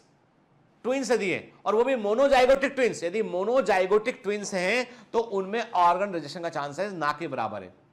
लेकिन डाइजाइगोटिक ट्विंस हैं या सगे भाई बहन हैं तो उनमें चांसेस कम रहेगा रिजेक्शन का, ठीक है। माता पिता है, बच्चा है तो भी चांसेस रिजेक्शन का कम रहेगा। लेकिन कोई आदमी इसको जानते ही नहीं है, उसका यदि ऑर्गन लगाया तो रिजेक्शन के चांसेस कई गुना बढ़ जाते हैं, क्योंकि हमारे हर सेल के ऊपर एक केमिकल फ्लैग लगा होता है और वो केमिकल फ्लैग ही हमारी बॉडी की पहचान है। और वो केमिकल फ्लैग दूसरे व्यक्ति में अलग होगा, ग्लाइकोप्रोटीन ग्लाइकोलिपिड से बने होते हैं। मेजर हिस्टोकॉम्पैटिबिलिटी कॉम्प्लेक्स कहते हैं, सेल बायोलॉजी में पढ़ा हुआ हम लोगों ने। तो वो फ्लैग डिफर करेगा और हमारा सेलुलर इम्यूनिटी का सिस्टम उसको पहचान लेता है। तो इसीलिए जब कभी ऑर्गन ट्रांसप्लांट किसी को होता है ना, किसी को मान लो कोई ऑर्गन देते हैं ना, ट्रांसप्लांट करते हैं, तो उसको पूरी जिंदगी दवा खानी पड़ती है अपने सेलुलर इम्यूनिटी को डाउन करने के लिए, ताकि वो इम्यून सिस्टम उसके ऑर्गन को रिजेक्ट ना कर दे। वो आप बोलोगे सर फिर कोई इन्फेक्शन नहीं लगेगा, तो उसकी कंपनसेट करने के लिए उसको फिर अंडर द मेडिकेशन में कवरेज दिया जाता है, उसको उसकी ह्यूमरल इम्यूनिटी को बढ़ाने की कोशिश की जाती है व्यक्ति की, ठीक है। Why is it that the organ cannot be taken from just anybody, हर किसी को। what is that डॉक्टर क्या चेक करते हैं, देखिए सिंपल सी बात है, graft from just any source, किसी एनिमल से, प्राइमेट से, किसी से यदि ग्राफ्ट लिया हमने तो wing can not be made since the graft would be rejected sooner और लेटर, क्योंकि जो भी आपने ऑर्गन लगाया है, मान लीजिए पिग का लिवर ह्यूमन में लगा दिया आपने, तो प्रॉब्लम ये है कुछ समय तक तो ठीक रहेगा, लेकिन बाद में बॉडी उसको रिजेक्ट कर देगी, ठीक है। Tissue matching, blood group matching are essential before undertaking any graft or transplant, and even after this the patient has to be take immunosuppressant all his life। मैंने कहा ना पूरी जिंदगी immunosuppressant मेडिसिन लेनी पड़ती पेशेंट को ताकि ऑर्गन रिजेक्ट ना हो जाए, ठीक है। The body is able to differentiate self and non, मैंने बॉडी जानती है कि कौन सी सेल मेरी है और कौन सी सेल मेरी नहीं है, क्या, क्योंकि बॉडी पर मेजर हिस्टोकॉम्पैटिबिलिटी कॉम्प्लेक्स होते हैं, मतलब सेल मेम्ब्रेन पर ग्लाइकोप्रोटीन ग्लाइकोलिपिड होते हैं, यूनिक टाइप के होते हैं हर बॉडी हर व्यक्ति के अंदर, और वो हर ऑर्गन पे होते हैं। तो सेल का जो इम्यून सिस्टम उसको पहचानता है वो, और इसमें सबसे इंपॉर्टेंट रोल प्ले करता है सेल इम्यूनेटेड इम्यूनिटी, क्योंकि ये इसके पास होती है मेमोरी, ठीक है। और इसमें cell mediated immune response is responsible for the graft rejection, ये ग्राफ्ट रिजेक्शन के लिए ये रिस्पॉन्सिबल होता है, ठीक है। अब बड़ा लंबा चौड़ा टेबल आपको आगे अटके, तो ये टेबल बेटा आपको दिमाग एक बार पढ़ लेते हैं इस टेबल को हम, ये बड़ा इंपॉर्टेंट टेबल है और हमको जो है इसकी कई सारी इंफॉर्मेशन एग्जाम में पूछी जाती है और हमको इसे याद रखना है, ठीक है। अब हम बात कर रहे हैं टी सेल की। हमने कहा हेल्पर टी सेल क्या होती है, जिस पर HIV वायरस अटैक करता है। Assist the immune process by helping other cell in the immune system to achieve an effective efficient immune response. के हेल्पर टी सेल का काम ये होता है कि बॉडी के दूसरे इम्यून सेल्स को वो स्टिमुलेट करती है, उनको बतलाती ही जाके कि भाई कहीं पर अटैक हुआ है, तुमको याद रखना है, तुमको उसे मार के आना, ये उनको स्टिमुलेट करती है, मोटिवेट करती है, ठीक है। यदि ये नहीं रहेगी ना तो इम्यून सिस्टम को खबर ही नहीं लगेगी, जब खबर नहीं लगा भले कितना ताकत हो इम्यून सिस्टम के पास में, खबर नहीं लगा और ट्रीटमेंट नहीं कर पाएंगे, ठीक है। देन साइटोटॉक्सिक टी सेल, ये बड़ी खतरनाक, ये सेल क्या करती है, ये बॉडी में लगातार घूम रही होती है और ये पता लगाती है कोई सेल ऐसी तो नहीं है जो हमारी बॉडी की ना हो, ठीक है। नहीं है तो उसको खा जाओ, डिस्ट्रॉय कर दो उसको, के कैंसर सेल, हर दिन में कई सारी कैंसर सेल जो हमारी बॉडी में अचानक से बन जाती हैं उनको भी ये खाती है, डिस्ट्रॉय करती है। और आजकल के वैज्ञानिक इस पर बड़ा काम कर रहे हैं, वो चाहते हैं कि हमारा इम्यून सिस्टम ही कैंसर को ट्रीट कर दे, ठीक है। और ऐसा पॉसिबल है, आने वाले अगले 1 दशक में कैंसर का ट्रीटमेंट मिल जाएगा, ठीक है। Suppressor T cell, they guard against the over production of antibodies and over activity. अब ये क्या होते हैं, सप्रेशर टी सेल जो होते हैं वो एक प्रकार के डिपार्टमेंटल इंक्वायरी के समान है कि भाई पुलिस का भी एक कंट्रोल है कि ऐसा थोड़ी ना हर किसी को मार दिया, मतलब सप्रेसर टी सेल नजर रखता है कि कहीं पे इम्यून सिस्टम ओवर रिस्पॉन्स तो नहीं कर रहा है, कहीं पर फालतू का तो नहीं मार रहा किसी सेल को, तो ये एंटीबॉडी काउंट को और सेल की इम्यूनिटी को कंट्रोल में रखता है। ठीक है, देन मेमोरी सेल, ये याद रखती है जो भी वैक्सीन लगाया गया है, जो भी इम्यून सिस्टम का पहले का रिस्पांस है, कोई बीमारी हुई है, उसकी पूरी याददाश्त किसके पास होती है? मेमोरी सेल के पास होती है। Then natural killer cells, NK cells, the lymphocyte without receptor site help to attack and neutralize virus infected and tumor cell के, तो ये tumour natural killer cell tumour cell को मारती है, वायरस इन्फेक्टेड सेल को मारती है। क्या मतलब? इनका पर्पस ये कि जिस सेल को वायरस हो गया, अटैक हो गया, उसे खा लो, खत्म कर दो, जिसको ट्यूमर हो गया उसको खत्म कर दो, ये काम करती है। इन सेल पे भी रिसर्च की जा रही है। ठीक है, देन बीटा सेल, ये प्लाज्मा सेल भी कहते कि प्रिकर्सर होती है, ये प्लाज्मा सेल की प्रिकर्सर होती है और ये specialise to recognise a specific foreign antigen की, ये जो है वो स्पेसिफिक जो है वो फॉरेन एंटीजन को ये रिकॉग्नाइज या पहचान सकती है। ठीक है ना। फिर प्लाज्मा सेल क्या होती है? They are the biochemical factory devoted to the production of antibodies directed against specific antigen के। तो ये प्लाज्मा सेल का काम ये होता है कि भाई जितने एंटीबॉडी चाहिए ना, जो बीटा सेल है वो actually beta cell plasma cell में कन्वर्ट होते हैं और प्लाज्मा सेल जो है वो एंटीबॉडीज को बड़े संख्या में प्रोड्यूस करते हैं। ठीक है, क्लियर। देन दी मास्ट सेल, मैंने बताया आपको कि जहां पर भी इन्फ्लेमेटरी रिस्पांस की जरूरत पड़ेगी वहां पर हिस्टामाइन रिलीज करने के लिए मास्ट सेल पहुंच जाते हैं, एलर्जिक रिस्पांस इस रिस्पांस के लिए रिस्पॉन्सिबल होते हैं। देन मोनोसाइट क्या होते हैं? मोनोसाइट जो है वो भी फेगोसाइटोटिक सेल होते हैं और ये मैक्रोफेज के प्रिकर्सर होते हैं। टिश्यू के अंदर पहुंच, मोनोसाइट सेल टिश्यू के अंदर पहुंचेगी, वहां जाके एक बड़ी सेल बनाएगी जो इम्यूनिटी को प्रोवाइड करेगी। ठीक है, उन्हें मैक्रोफेज कहते हैं। Macrophage bodies first cellular line of defence, macrophage body के सेलुलर डिफेंस का पहला सेलुलर लाइन ऑफ डिफेंस होता है फर्स्ट के, और ये क्या करता है? ये और जो है वो serve as antigen presenting cell to beta cell T cell के, ये एंटीबॉडी जो है वो क्या करता है? ये serve as antigen presenting cell to beta and T cell and engulf antibody covered cell के, तो ये एंटीबॉडी को जुड़ने बीटा और टी सेल को भी इंफॉर्मेशन प्रोवाइड करता है और जो जिन सेल से एंटीबॉडी जुड़ जाती है, जिन एंटीजन से, उनको ये खाने का काम करता है, हटाने का काम करता है, फेगोसाइटोसिस करता है उसका। ठीक है, तो ये आपको याद रखिए, ये टेबल आपको दिमाग में रखना है बेटा। ठीक है ना, क्लियर। चलिए, तो आज के लिए इतना काफी है क्योंकि लंबा लेक्चर आपका हो गया है, 2 दिन से लेक्चर लंबे जा रहे हैं आपके।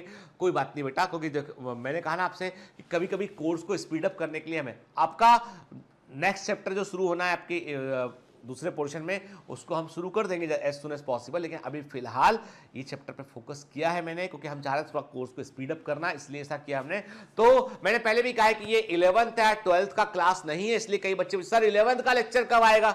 अरे भाई ये नीट का क्लास है, तो कभी मान लो कोई चैप्टर को जब मैंने आपके दोनों लेक्चर वहां के लिए तब आपको समझना होगा कि मुझे कोर्स को स्पीड अप करना, मेरा खुद का एक टारगेट है कि मुझे इतना चैप्टर को पूरा कर देना है, तो मुझे उसके लिए कई बार स्पीड अप करने के लिए लंबे लंबे लेक्चर लेने पड़ते हैं। ठीक है, आपको सुनना पड़ता है ना।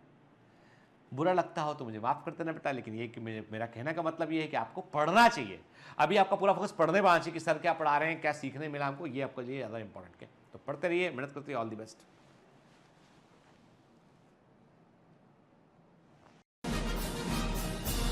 Hi. To become an official commando of Biomentors, join us at www.biomentors.online. Here you can solve daily practice papers, an online test. You can download performance enhancement sheets. You can track your progress.